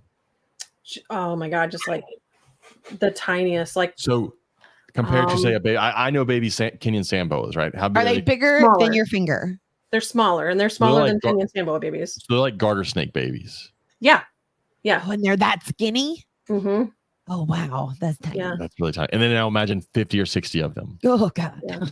It's a lot. It's intense. I was trying to explain to somebody, I sit on the floor for hours some nights getting these guys to eat, and training them onto frozen thawed, or just getting them to take something, or even just changing all the water dishes. When I had this year, I produced 115 babies or something. And that's just the ground boas. Don't Travis, that's going to be you. You've got 2 pregnant ones right now. I know. That could be you. I'm hoping not. Not with yours. The Broni, while they can have big ones, they tend to have smaller clutches. Yeah, they tend to have smaller litters. So the Indos tend to have 6 to 10 babies at a time and stuff like that. For some reason, the ground boas really just spit them out. I don't know what it is. See, and here I am thinking corn snake babies are teeny tiny. No, these are smaller, way smaller. No, these are smaller. Yeah, they're it's crazy to see them take a pinky. And it's funny because I've had people literally accuse me of lying. They're that's not true. You're lying about that. They don't take pinkies. They're too small for that. I'm like, okay, because I've been doing it for years. Someone didn't tell the snake they're not supposed to eat a pinky. I know. It's okay. I'll go talk to them. I'll have a talk with them. Guys, stop eating. Yeah, we have to go back. Stop eating. Let's go back to force feeding. Here's a pinky tail. Enjoy this. Yeah. Well, and you get these people that are well, they won't eat for me, and they have them in a huge setup with bright lights and all the stuff, and these are it's a toothpick, guys. You're trying to feed a toothpick. It doesn't need to be a big thing. Well, they're very they're a prey item on the islands they come from, so their instinct is to hide and to not move and to they don't want to be seen, and they're going to shy away and hide their face. They're one of my big gripes about them. I have little arguments with them. I'm like, flick your tongue, because a lot of them won't flick their tongues to determine that you have food, because they're so shy and scared and worried that you're going to eat them. They just would rather tuck their face down and not like, you can't see me, I can't see you, you know. And so it'll take me like harassing them a little bit for a while. Like I have a couple clips up on YouTube of me doing it, like harassing them, like bumping around on their body for a long time. And finally they'll like, you know, peek out or whatever. But it's infuriating. You'll get those ones that are just so stubborn. They won't even do the tongue flick, but that goes away. Yeah. Rob was talking about how with his baby, the Broni, he noticed that, like, you know, with some of them, he could only get them to take live lizards, but they only go after the lizards at night. Yeah. So like he would watch the baby, like it'll move like half an inch, and then do a slow tongue flick. Mm-hmm. And if the lizard moves, then the baby just freezes. And then if it doesn't, it'll move like another half an inch. And he said it'll take like an hour just to close in on it. And then it sits there and watches to see if it's breathing or not. Yeah, it's intense. And then it attacks. Like, you need cameras in your enclosures to observe and then just time lapse it. It's crazy. They will actually act like sand boas too. Like if you give them a loose enough substrate, they will burrow in and stick just their face out. And you just see those two little dots right on their snout peeking out, waiting for something to go by. So no, and I'm sure that's what they're doing in the wild too. Yeah, they just disappear down into the leaf litter. Yeah, and when something prey item comes by, or they go out when it's darker and they're less likely to be napped by something, and they'll grab something, but then they'll just disappear back down to that leaf litter, and that's why they take larger things like, you know, an oversized pinky to them, because once they disappear back down to that leaf litter, they just hang out and they just hang out. Can't get away. Yeah. How big are you waiting for the babies to be before you sell, before you feel comfortable someone else taking them? So my personal policy is that I don't sell them until they've had 10 unscented pinky meals. Most of them don't end up leaving my house until they've had, like, just because of the timing of their births and stuff. It depends, like if they were born earlier in June or something versus like later and I can't ship them over the winter. So the minimum is 10 meals in. Otherwise, I have had ones crash randomly after 4 or 5 meals. They'll just choose to never eat again. And I haven't been able to figure out why. But I have found that, like, I would say like 1 to 2 out of every litter will do that. It'll be eating fine, doing well. How often do you feed them? How often do you feed them? Once every 7 to 10 days when they're babies. If you feed any more often than that, they will regurgitate it 100%. Well, I mean, like Travis was saying, though, in the wild, they eat that bigger meal. Yeah. And then they go longer between meals. Right. Well, when they're really, really little, like the first couple, like, I don't know, like the first 4 meals or something, I usually wait like 8 to 10 days. You know, you don't want to push it. Yeah. And generally, you won't even get a feeding response out of them if you do it too often, because they'll just be like, no, I can't. I just had my Thanksgiving meal again, you know? And we talk about all this, and then I think people listen to this and they go, these seem like a really hard animal to take care of. But then I think that's newer people in the hobby hear that stuff. They go, why? But they don't understand. Ball pythons were this at one point. Right. That was a thing. Like, it's so many ball pythons starved to death and died. Right. So many. And that's why it's so important to be supporting someone who's actually trying to captive breed. Like, I'm not trying to toot my own horn, but like, you should be trying 100%. To find someone who's actually establishing and putting the work into establishing them the right way. That's why, like, I've been practicing harder culling on my babies as well. Like, I don't want to send out one that like would only eat fish for 20 meals or something. That animal's not going to do well. And maybe I'm wrong. Maybe after it switches onto pinkies in a year or so or whatever, it'll be fine. I just don't feel as comfortable with that. So like, usually if I can get one to take, like one of my stubborn ones, if they take fish like 2 to 3 times and then they switch onto pinkies, that's fine. But when you get those really stubborn ones, that's where you kind of have the like, and then there are ones that won't even take the fish. And at that point, like, I can't help but wonder too, like, now do they have parasites because they're eating fish, or they had lizards, and I don't feel comfortable being like, here you go, you know, like maybe they'll die in 6 months because they had parasites that I didn't know about. So I just, in my personal ethics and my personal practice, I'm trying to like be No, harsher and I more totally critical get of that. that. Yeah. And I I love that you're doing that though, and you're sticking to it. Well, I've had Yeah. people That's that will really cool. have gotten upset with me because I'll feed off things because they don't want to eat. They don't want to eat a pinky mouse. And like, right. well, you're not letting it do what it naturally wants to do. And look, we're not doing nature. This is in a snake in a house in a box. Like This is a box. We're trying to make it as easy as possible for people down the road to keep these snakes in a box. Right. Even if, and like that stuff drives me crazy because even if you want to have a big, beautiful bioactive cage and everything, it's still a box at the end of the day. It's still a box. You're not replicating rain flow. You're not replicating the true sun and the clouds and predators that would be chasing them around and bumping into other animals. And like, there's no way to replicate that really. So it is harder. And I don't want to set someone up for failure either. Like that's my policy. And like, I have been dreading the day when someone comes and goes, oh my God, your ground boa wouldn't eat and it died. Like that's my biggest fears. I don't ever want to hear that. I take my reputation like super seriously. By the way, you have a very good one. I posted that we had today's show. Like there were a ton of people commented how excited they were and how great you were and all of your animals. That's and I followed you on Facebook and on Instagram for a while. Okay. Because you have your Sambo group. So I was like, I'll follow you. All the Sambo stuff. And then Travis and our other buddy who also keeps, weird ass boas from the other side of the world. We're very excited. That's why we had Travis on. Well, he told me, he goes, I'm gonna have Travis on because he'll be able to ask the good questions. And I'm like, it's probably a good thing because like, I don't know much about this type. So like this is one of those episodes where I've been a little quieter. So it's good to have someone who like knows what they're talking about. Just jump in, Katie. I've been some. I've asked some questions. Yeah. So Travis, before I move on to asking about her green snakes on sticks back there, do you have any other questions for weird ass boas from the other side of the world?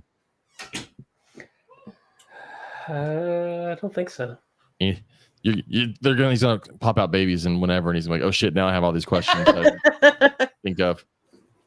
But if I panic, then I can contact her then. Yeah, but absolutely. First thing to do is send her a picture. Go, what is this? Oh God, yeah. My worst. This is my biggest pet peeve is people who message me, and they go, "What is this?" And they just like I'm Google.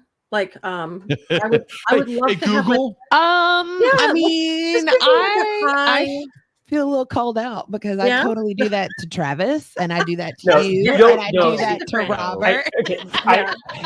I'm gonna make this a bit easier for you to understand, Katie. I'm sure Kristen will agree when I bring it up. So on a forum that I'm in, somebody was asking about a species that I no longer keep, but I have kept in the past and know quite a bit about. And the person's like, this is what I'm looking for. I want this species because, and I wrote like an entire novel for them. And then they started an entirely different thread about the same thing, asking the exact same questions. And it's just not that bad. That makes me so frustrated. Well, that's also the folks that are looking for an answer. Like I imagine they contact go, what is this? And you're like, it's this. No, that's not right. Yeah. No. Yeah. And they always say like, I've done my research. It's like, no, you have. I can tell by the questions that you're asking. I watched 2 YouTube videos. I did my research. Right. Yeah, I love answering questions. I love talking to people. I love to talk shop on them for sure. Like, so please, I'm always willing to chat and stuff. I just would love to get like a simple hello. I hope I'm not bothering you or something. Anything. Treat you like a human. Yeah, just treat me like a person. I am a person behind here. I'm not Google. Like I actually wrote I get that. I started to draft what was gonna be like a book on Candoya and stuff. I was gonna it was gonna be a long-term project, whatever. Anyway, I've just made it into like a document of like, this is my experience with them so far. This is how to take care of them. And I've just started like those kind of people. I just like, here's the link, go read it. Like, because it's like I can't dedicate hundreds of hours every week, and it was getting to be to the point. Like 2 years ago was 2 years ago. And then last summer was like really difficult because I was getting nonstop, like several new messages every day from people demanding information from me, demanding my time. I had people trying to bribe me with money to get to the top of my wait list. I had people bullying me about it. I mean, it was just like insanity. Well, I won't on the Saharan. For wait what? list. I was going to say. I say For what? the Like, Cambodia. Yeah. wow. That For they the- can keep those. I need Saharans. That's what I'm on that wait list. Hey, I've got babies coming, so let me know. But yeah, it gets really intense sometimes. And when people can't just give you the respect of like talking to you like you're a person with a life outside of the snakes, it becomes very draining. So I had a customer. You like this, Travis, because it's a ball python. I'm not a ball python person, but I have a few ball pythons. I have some that I'm trying to get rid of. We've inherited over the years. And so it's a blade clown male, and it is what it is. And it had lost some weight because my probe would come off the heat tape, and I didn't realize the tub had gotten hot, and everybody else in the rack was still eating. So I never thought anything different. But apparently he does not like it warm, and he didn't eat for a while. But I was like, he's a ball python. He's just not fucking eating. And then I realized, oh, he's hot. And I fixed that. And so he's putting weight back on, but he's not super skinny. But I did explain that in the thing. I said, this is it. And he asked if I could send him a picture. I said, sure. And I got home, I took a picture, I sent it to him. And he's like, how old is it? I was like, it's I don't know, over 5. I got it as an adult. He goes, it's kind of small. And I'm like, there's nothing in the picture that's a size reference. Nothing. Nothing. yeah. I'm like, it's the size of an adult male. I don't know what it was like. It's not small. And then today, contacts me and goes, hey, do you have a more recent picture? I'm like, the one I sent you last night, I took last night. Like you asked for a picture. I went home, took a picture, and sent it to you. He's going to look the same today. All I can figure is he thought that was just like a stock photo you had in your camera roll. Right. If it was, I would have sent it to him immediately when he asked for it. Not, hey, when I get home, I'll send you a picture. I Right. don't know, man. I also took it People, in a people photo. are like that. You know, I've had the same thing. Like, you know, I sent somebody a snake, and you know, they asked me like 900 questions. I sent them the snake, and then they're like, "This snake can't be a year old." I'm like, "Yeah, it is. No, it's too small." I'm like, "Look, I don't power feed the Yeah. hell out of my Yeah, snake. no, we No, don't either. yeah. So, yeah, maybe my snake doesn't look like your snakes that you've been, you know, you've taken a male from hatchling to for your size in 6 months because you got him up to jumbo rats. But I don't do that. I mean, Yeah. most of my males, I think almost all of my male balls are on large mice, and that's it. Yeah. And some of them, you know, yeah, they're bigger, but some of them are still small. You know, I've got like 5-6-year-old males that are only 400, 500, 600 grams, and they're perfectly healthy and perfectly fine. I'm not starving the hell out of them. They're just, you know, smaller animals. Because that's what they are. It's kind of like how some people are smaller than other people. Right. Right. I It's don't just, know. well, I think so you talk about being a stock photo. I also took that photo in a photo box with Yeah. good lighting. So he may not be used to talking to people that take decent photos because that's actual a pictures. that's one thing I will say. That's one of his pet your peeves. pictures online are done very well. Because he will Thank straight you. up judge you I if they fucking aren't. hate people. Okay. But my problem is it's not hard to take a good picture nowadays. Everything I No. do is with my cell phone. Mine too. And All my pictures are done with my cell phone. your pictures are great. Pamela's pictures are great when she does her like.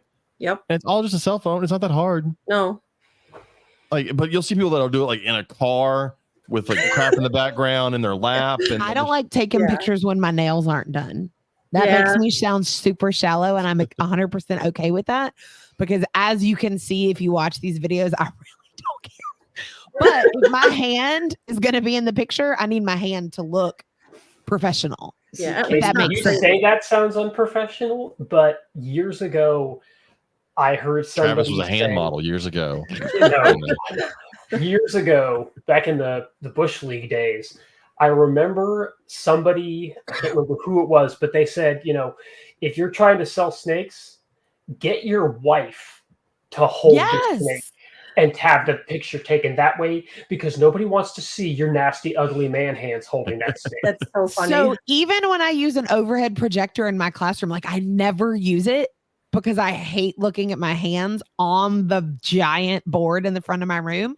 So if my nails are done, like if I do them, because I'm doing myself, then I'm like, yeah, we'll use the projector. Otherwise, I'm like, nope, it's all digital. Go get your computers. It's on Google Classroom. Oh, that's so funny. I don't know. Just I don't know why, but pictures drive me nuts just because that Yeah. it's one. If you're someone who's planning on breeding more than one time, buy a photo box or make a photo box. Picture, do something with lighting. Get something set up. Yeah. It's not hard. You know, I bought one slate tile years ago, and you'll see that if you ever look at my pictures, everything is on that. So that if someone sees a picture, they go, "Oh yeah, that's his pictures." and the thing is, nowadays you don't even have to buy one. you can use a sheet from your closet. And if you use a lamp in the right direction, you can make your own. Right. I mean, but I've seen some really creative people do stuff like on pebbles and things like that too. Yeah. So there's lots of different cool ways to make it look decent. well, your slate came from Lowe's. Like we just went to the garden section. And no, it was it's like tile from flooring. Oh, the tile? Big old tile from flooring. Mine's tile too. All the stuff I take my photos on is tile. They're different tiles. So yeah, it works really great. All right, now for the fun green snakes in the background. But now the lights have gone off. They're probably going to wake up. Yeah, I know. They're all hunting now. You keep the right green snakes on sticks. Yes. As opposed to what Travis has. No, just kidding. As opposed to green tree pythons. Yeah, she keeps She keeps emerald tree boas. boas. Boas are better than pythons. Well, I know. I've heard you talk about this. Yes. All boas. All boas.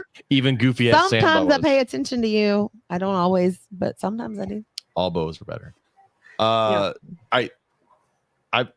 never asked this question in public to someone because I don't want them to look at me like I'm stupid. Okay.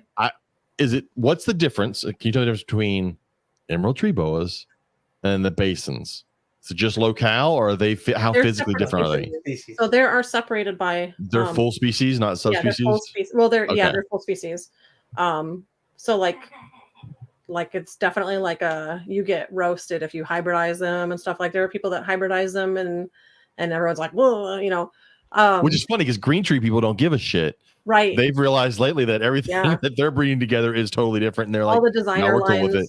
Yeah. So, it's interesting. I've seen like a little bit of a rise lately of like people trying to do more locale specific or like, you know, Aru to Aru and things like that. But most of the time you see like. Yeah, but then you don't get the cool shit that Bill has with the sickness and all this stuff. Right. All those crazy looking ones are amazing. So I had to Google because I didn't know what the basin, what you were talking about. So I Googled it. So I found this and it's Amazon basin emerald tree boas. Emerald tree boas. Yes. Yeah. Yeah. So even though the name is similar, because they're different species, but they're very similar. They were considered one species at a time. At a time, and now they're not. And now they've split. It's kind of like what just happened with the anaconda. Yeah. Okay. You have two species of green anaconda, and they only figured that out by like actually getting in there and doing the nitty gritty genetics. Because when you just look at them, they look the same. But when they actually took the time to investigate it, you know, there is a distinct genetic difference. There are distinct population differences. There are actual barriers to interbreeding between. Unless you're North America, then we just throw all the rat snakes together and say they're all the same thing. Yeah. I just found a good website that goes into a lot of differences. But we're going to let the person I asked. Oh, I know. I was just saying. So what do you have? What do you keep? I have northerns. So I have the standard ones, the cheaper ones for, you know, I hate to say that, but it's a big price difference. It's a huge price jump. Even like why the captive born. What? Why do you think that is? I can tell you exactly why it is. The basins you can't import anymore. So because of that, the captive population we have is it. That's what we've got. Are basins out of Brazil? Like they're the southern ones. I can't remember what the river is that separates them. It's the Amazon. Am I stupid? Probably. I can't think of it. If there's a river that separates their. But I know you can't export anything out of Brazil usually. So like, right. So the exportation issue cuts that off. So now they're like the cheapest ones are usually about $5,000, but they go all the way up to $30,000 a piece, $50,000 depending on the line you're buying from. Jeez. Yeah, it's intense. Even like captive board northern emeralds, they only ever go for like $1,500 to $2,000, depending on, you know, what genetics. You know, some of them have. There's like a couple people that have some like higher white lines that they're working with and stuff, but it's not as widespread for sure. I do like the white on them. I mean, I don't want a ton of white. I've seen some that are really white, and I'm like, that takes away a lot of the green. But I like the very like definite white pattern, not the kind of some of them that are muted. Yeah. It's interesting because we're starting to see some new stuff with them too, like the anaconda phase and things like that, the patternless and stuff. So I think in the next like 10 years, we'll see a lot more captive breeding of that. It's still like they're definitely a trickier species to work with and to breed and everything for sure. So there's the problem with them as well is that when you're talking about import emeralds, you're essentially gambling wildly with money that you have to just be like, I don't care about this money. Let's do it. You know, because a huge percentage of import emeralds just don't make it. Yeah, we're never And going to that- be at that point in our lives, babe. Sorry. Oh no, it'll be captive bred whenever I finally get one. Yeah, I strongly suggest if you're going to get into them, get captive bred because it is a heartache and it's a wallet ache for sure. So I see. Why do I hear myself? Is that you, Travis? Oh no, I can't even hear Travis now. That's because I had my microphone on mute. Oh, okay. That was weird. I could hear myself. Yeah, I could hear Anyway. it. It was very strange. I see 12 cages back there. Are those all emeralds? No, I have 7 emeralds right now. Gotcha. Okay. Out of the 7, how many could you go in and just pick up and take out? 0. Okay. No, if I just reached in there, I would get bit for sure. It's like if you can get, there's a technique to it, getting them off their perch, and you can sort of tell when they're in the mood or they're going to be grumpy or whatever, and you kind of leave them alone. So there's like there's a couple in there for sure that I can handle, and there's a couple that I don't trust at all. And I think a lot of that has to do with when they were imported. Like the ones that I have that were imported as adults are like very defensive. Like my biggest female, they loathe you completely. yeah, well, they You took loathe them me away when from I their get in tree. there. They come like I almost got it right in the face a couple months ago. Like she was like this. Oh, God, And that was horrifying. keeper mistake. That was me being like, she's asleep, and she was not asleep. So like I've worked with emeralds for 20 years on and off, and I have nerve damage from one of my emerald bites. Those teeth are horrible. They're bad. Like they will embed in your skin and stuff. You know, it's cool though because you can find when they shed off their teeth sometimes, and so you can find like a tooth on Massive the floor teeth. sometimes. It's pretty cool. I love the scientific name. I love the scientific name is basically a dog because it looks like a bulldog. Like its face looks like it could just it's like tear you up. creepy. Oh yeah, and the muscles are incredible. Like I have a video that I posted a while back of like one of my females eating her rat, and like the muscles that you see moving in the head, they're like head boobs that they've got. Oh yeah. You know, you can watch their muscles working. That's what I call them. I love. Okay, from now on, I'm only gonna call them head that's what they boobs. look like. Yeah. But yeah, they're Hilarious. incredible. The bite force is phenomenal. There was like people used to think that's because they caught birds and stuff, but that's actually not true. I don't know if you guys are like Episode 203 with Dr. right. Yeah. So there's a lot of studies now that like their gut content is all rodent. You know, very, very little birds are in their stomach. So, but Which yeah, now makes us also all have to go. Why the fuck do they have giant teeth then? I know. But like right? I said, we just covered that with Dr. But still, Bill. I can't remember Yes, his last name. I can't remember his name. I know. Yeah, but still, that was our whole thing with arboreal snakes, like giant teeth for holding on to birds in the middle of trees. And now, but that was the same thing when I saw my rainbow. The first time I saw a rainbow boa yawn and my big male rainbow, I'm like, why the fuck are your teeth so big? It doesn't make sense. Yeah, But but I think dropping their meal out of a tree, regardless of what it is, would be devastating for one of them. So, could you imagine just like mentally, like they caught it, they wrapped it, they killed it, and they go to eat, and then it just drops, and then fuck, and they're like, I mean, I have them do it 50 here. feet up in a tree. Yeah, my emeralds here sometimes. Like I have one that's real dumb for some reason, and she'll drop it sometimes. And she's like, "Where'd it go? I guess I'll go to sleep." And she goes back up to her perch, and I'm like, "No, it's here." So you have to like reintroduce it to her. Like it's 2 feet away from you, dumbass. No, it's right here. You know, That's funny. they're just. they're used to when something falls down, it's gone. Right. Yeah. The instinct is just No, like, come oh, well, you know, Do it again tomorrow. maybe next time. I just if anybody out there listening, if you've never seen the teeth of an emerald tree boa, just look up to Google emerald tree boa teeth, Yeah, they're cool. and they are horrifying. Go to Morphosource Yes. online and look it up there, and you can actually get a 3D image of the skull that you can zoom in and out on and get That's all. cool. I love that site. And again, whatever episode that was that we did with This was an with R. Bill. What? Yeah. Yeah. Look it up, James. Look it up on our amazing website that Nathan. Oh, I haven't even looked at the website. I was gonna go. Say Nathan's got it on the website. I don't know how he does I it. went to type in Nathan for a He was second. super bummed he wasn't going to get to. That's who I was talking with earlier tonight. He wasn't going to be able to watch it. He was like, "I'm going to go back and watch it tomorrow." I was like, "Cool." Bill Ryerson. There you go. Of Ryerson. You were right with the Bill. I think it was I wanted to say Royer, but I knew that was wrong. I knew it started with an R. Ryerson. Yeah. Ryerson. Funny. But So I'm just gonna throw this out there only because we've been on for an hour and 44 minutes. Yeah. You've not even brought up anything on Facebook yet. Because Oh, we've that's been right. having a good conversation. We are. This has been an awesome episode. Awesome episode.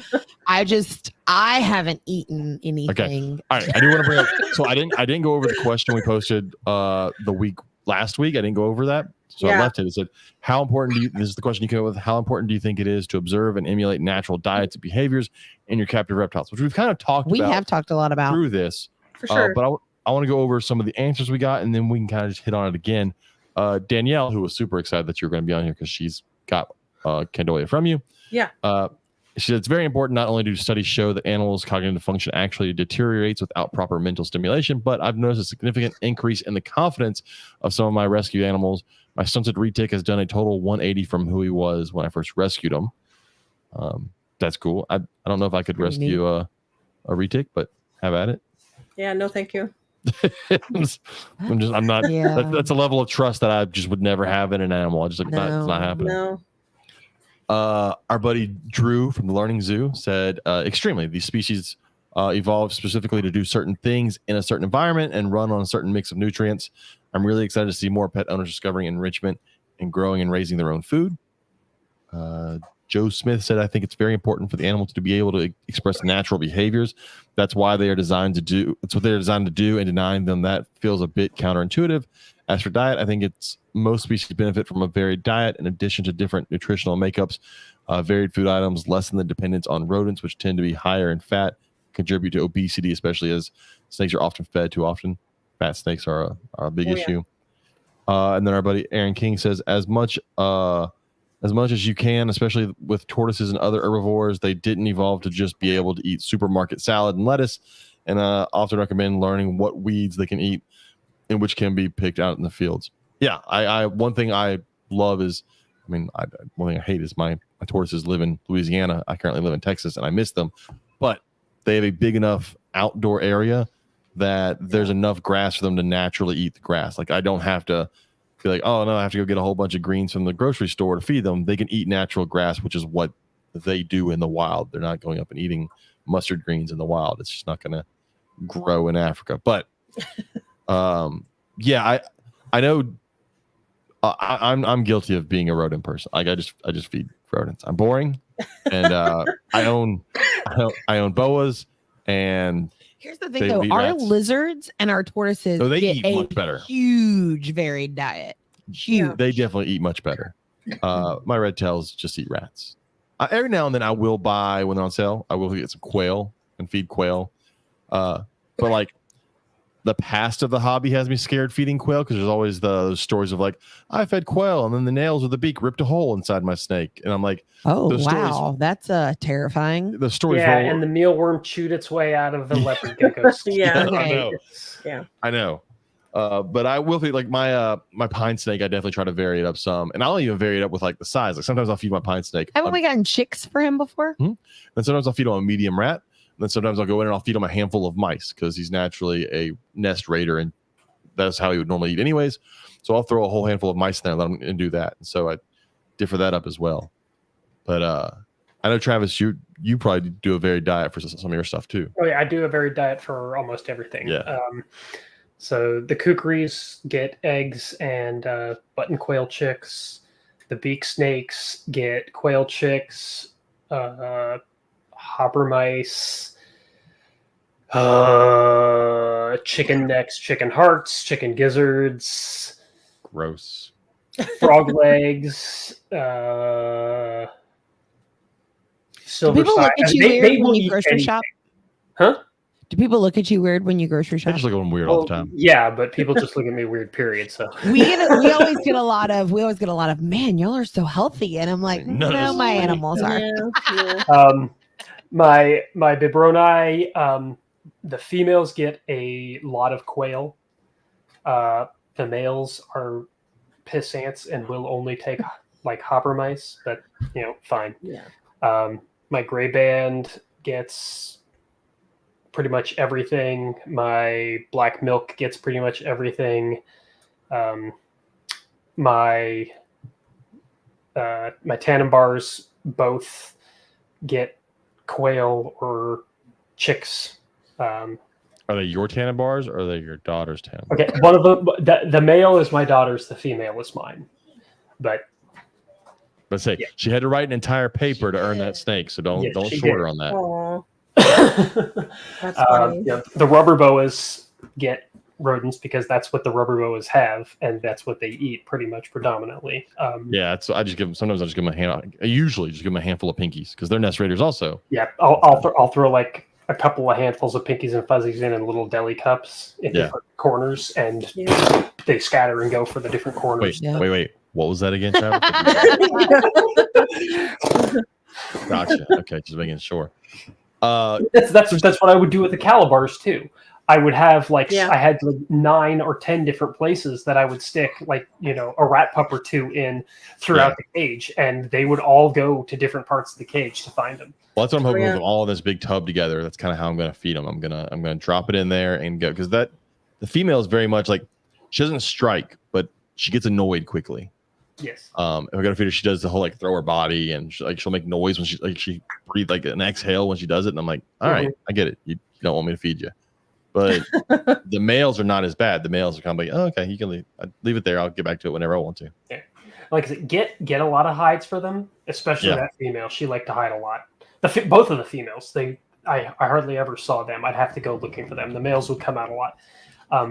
But once they've got a lot of hides, they feel a lot more comfortable, and they just put the stuff in and do it at just a little bit after lights out, and they'll go after it. Like I said, she shed, and that's we talk about like the viper boas having thick skin. Those calibars, same thing. They're living down in the dirt and the mud, and they have very thick skin as well. Well, and part of that's also because they're nest raiders, and they don't get bit. Be able to deflect all those communal. That makes a lot of sense. Yeah. Yeah, I think they've said calibars have got the toughest skin of any snake. Yeah, and I still think they're pretty awesome. It's very cool for me to walk into my snake room now and see calibars, and then go open and also see rubber boas, which are like 2 of my that's things. awesome. I'm always like, I want these. I loved the calibars, but as I told you when I sent them to you, just during my recovery from the surgery and everything, I realized, like Christine said, you realize when you don't have the time and the energy to put the focus in that those animals need. And that's absolutely what happened to me. I was just sitting there like, I want to do better for these animals, and I just don't have it in me right now. Well, that's one like what Kristen's done with Candoya. I would love to be able to do with calibars, because no one really breeds calibars. Like, you see it every now and then on very rare occasion, or like the one that came in. Yeah. And so I'm hoping to be able to do that. I'm very excited about trying to do that one day. So, Kristen, talk about diet. Yeah. We talked about emeralds. I'm interested. You said you've kept emeralds off and on for a long time. How, in the early times, did you do a lot of bird prey for them? And has that switched to being more mammal because we now of the science that we've seen, or what do you do for them? I did do some bird stuff. I still do some birds every once in a while anyway, just to give them something different. Yeah. Because I do like to vary it, but I used to just focus mostly on going back and forth between doing a small rat or an extra large mouse, or definitely there wasn't as much, I feel like, available when I started working with them either. It was harder for me to get feeder chickens and things like that. And working with the imports and stuff, a lot of times they won't take anything but rodents because that's what they want. That's what they're waiting for. And it's just a matter of sometimes finding which one they will take. I used to offer, sorry, I've got a cough drop in my mouth because I was starting to cough. You're fine. But I used to offer a lot of Syrian hamsters to get them going sometimes, or things like that, where it's not necessarily maybe their natural prey, but they would be oh, what's this? And maybe it would turn them on. So gerbils and things like that. So gerbils, I always know were the filet mignon of rodents, and pythons or whatever. Yeah. So there was some of that for sure. I will say most of my emeralds now, I feed them mainly rodents because that is what they are designed to eat. That's what they feed on in the wild. I do rotate different things. I go back and forth between mice and rats to give them different contents and stuff. And I'm very careful about trying to offer the most nutritious version of what I'm offering to. If I can't offer If all I'm offering is like a pinky rat, that's not going to be as nutritious as like an adult mouse would be in like the calcium and things like that. So there's different, I don't know. I try to pay attention to that kind of stuff. And like, I fed them a rat this time, so I'll do a mouse this time, or however I want to alternate it. I would say out of all my animals, the emeralds get the least amount of fluctuation in their diet just because they are designed to eat rodents in the wild. I do definitely vary my diets more with my other animals, like my Woma pythons. Oh, I see. I'm getting questions about them anyway. Yeah. That's funny. Sorry, I'm just reading that. So they were can you tell us something about feeding the Womas? So Woma pythons, and this is one of my big gripes, is that most Woma pythons in the US are grossly obese and fed the wrong diet. Too much focus is put on giving them rats. And people will just feed them all medium rats, and that's all they ever get. Australia is a very reptile heavy country. And there's studies that show, I mean, all you have to do is a quick Google search about what their actual diets are in the wild. And like they eat bearded dragons and skinks and other snakes, and they eat birds and they eat rodents, but they eat a lot of different things. And most of their focus is like reptile foods. So I do offer quite a few different prey items to my Woma pythons. They get the cold Candoya that won't eat. They get if I have reptilinks, I'll get like the iguana ones or the frog ones, and I'll rotate that kind of stuff. I get frog legs. I do quail. I do chicken chicks. I do some organ meats like he was talking about earlier. So I kind of keep it. The rodents make up like very little of their diet. I try to keep it to like, I don't know, like 20% is rodents or something in their diet. Yeah, I just so lean proteins like ducks. I've had rabbits before. So I just, when I can source something like that, I'll get it, to give them something different. So this one for either one of y'all. Lewis in the chat says, do you have any fear of avian chlamydia when feeding birds? I've never thought about it. I feed them all frozen thawed. I don't know. Avian chlamydia with I think he's more asking because ETVs are known to get struck down with that a lot. Yeah. I think that is, I'm not saying that it's only this way, but I think a lot of that is coming from how they get exported. They're being exported with other wildlife, specifically parrots, which are a huge vector and reservoir. Yep. And also, since so they're bringing it with them to have both the boas and the parrots in the same place. Any they're bringing it with them go down just get fed to the boas, so you're pushing it that way. I'm not going to say that chicken and quail in the U.S. can't get avian chlamydia. They're a lot less likely to get it, and then as Christen said, they're frozen down, so that's reducing the problem there too. The same way, like, are you worried about giving your steaks salmonella or E. coli by feeding rats? Yeah, right. They're frozen down. If you let them get thawed out and turn into funky, slimy mess because you leave them to thaw out for 3 days, yummy. You need to worry about it. But for sure. I will say, Shelby asked about the trinket snakes, and we're running out of time. But I will we'll come back on and we will talk about some of the other snakes. So I definitely want to talk more about the some of the samboas too, because we can talk a lot about the samboas. Oh yeah, I would love to do a samboa thing. Yeah, I'm all for samboas. We do have a giveaway. Do you want to go ahead and do it? Oh, I mean, we got to give cookies away. Yeah, go ahead. So, are we doing the giveaway now? Yeah, I mean, I didn't plan for it right now. Well, then we can just reach out and we'll announce it next week. But I need to reach out to these people and mail them cookies. We'll give away So if anybody's listening, go to our Facebook. Go to the Reptile Gumbo podcast on Facebook and find the post where we are giving away cookies, Girl Scout cookies. Thanks to our buddy Jeff is giving away, and also thanks to our friends over at Colossal Constrictors as well. There's more Girl Scout cookies being given away. So multiple winners this month. Multiple winners will win Girl Scout cookies. So go over there. All you gotta do is tell us your favorite flavor. You'll find the post. Tell us your favorite flavor of Girl Scout cookie, and you're entered in, and you'll win some Girl Scout cookies this month. So there is that. One thing I want to do. I still got my giant list of for those who have listened to the last 2 episodes. I've gone through Morph Market and I found some of the dumbest business names. Ball pythons definitely had the most. And so we did 10 of them last week. I'm gonna do another 10 this week. Remember there were some great ones last week. Like this new segment. Oh, it's great. Well, there was the great ones like the Banana Stand, which definitely sounds like a strip club, but it's not. We looked. There was Handle These Balls. Remember that was last week. Oh So my gosh. let's go into some of the other ones. Again, I did not do any of the ones that were somebody's name and balls. I didn't do that because that would have been way too many. But there is Got Balls, ?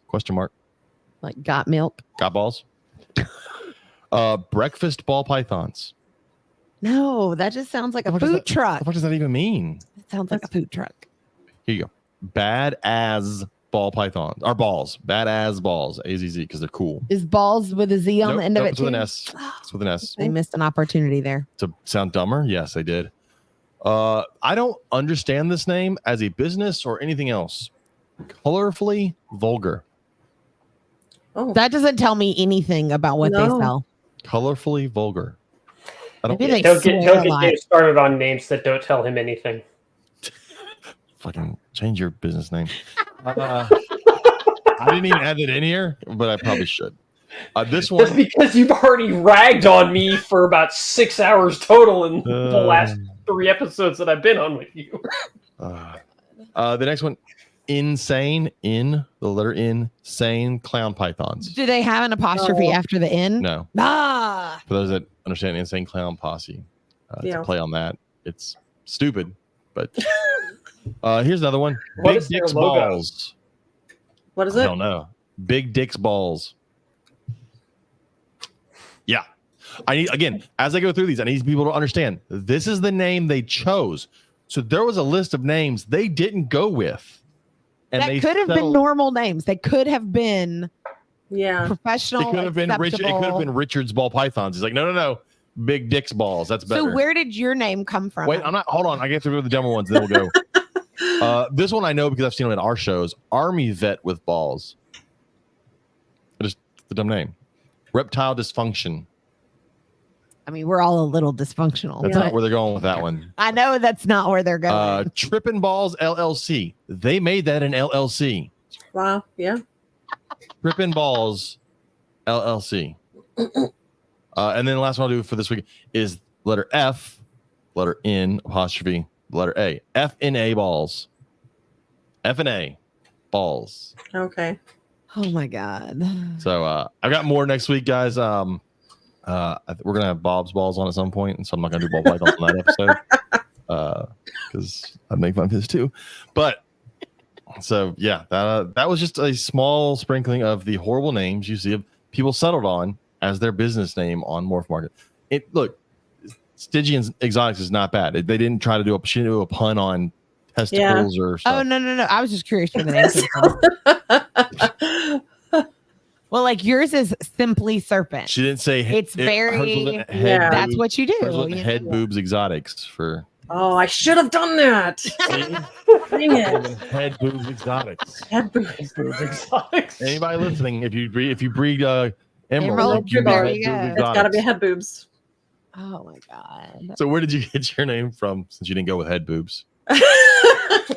So my name was so we're nerds in the house, and we're really into like the Conan like series and the comics and stuff. And there's a line in one of the old Conan movies where like he's like Stygian, the best, and Stygian means like dark or I don't remember the exact quote or whatever, but my husband was like, oh, you should do Stygian, like, you know, because it's the best, you know. And he, for a while, we were like playing with like having that be like our little like logo on my business card would be like ... the best, but like nobody knows what that's from, so it would just be like, You know what I else have to nobody knows? explain it all the time. Nobody knows what fucking plant Travis named his business after that he sells snakes. No one knows that. No one knows that this guy Oh, that sells my snakes named his entire stars. business after a plant that no one knows about. Yeah. I kind of regret it now, though, to be honest with you, because it is not an intuitive word to say. So it's not like something that you would know automatically. Like I get it is mispronounced all the time. And it's not as easy to remember as like if I had just been like CKJ Exotics or like, I don't know. That I Something can like say that's not the way to go. And when I get to retics at some That's point, fair. I will explain to people why. Stop using fucking initials, people. Stop it. Okay. Well, then I'm glad I Stop it. didn't. Don't do it. Bless Because America. so many people use the same fucking initials Coming over up- and over again. Coming up in Oh, a couple sure. months, though, He actually called someone out last week, and one of our listeners was like, "Hey, he's a great guy," and I messaged him on Dave's Facebook. Danger Noodles. Danger Noodles, and he's gonna come on. He's gonna be one of our guests in a couple weeks. Awesome. And I'm gonna ask him why he picks. I got the story, but we'll let him share it. Dave's It's a cute Danger story. Noodles. Jesus. So Again, that's this entire list. People, there are several of them on here that are LLCs. They went the extra step. Oh They yeah. took their dumb business name Register it. and then. I still don't understand this one from last week. It was Lady Tits Exotics, and every time I look at it, it looks like it says Lady Tits Exotics. I had to look at it like 3 times. But there's one less T in there. It's not Lady Mhm. Tits. They may have sold more if it was Lady Tits Exotics, though. Didn't Chris say that about Brittany Gobble? Gobbles, she should be Gobbles, Brittany Gobbles Gobbles Balls. Mhm. Yeah. Yeah. Thankfully, she did not do that. She Yeah. had been on this list had she done that. Oh my gosh. But Anyway, Chris was disappointed that she didn't do that. yeah. Well, his was real original eyeballs. Fucking ball python people. I don't get y'all.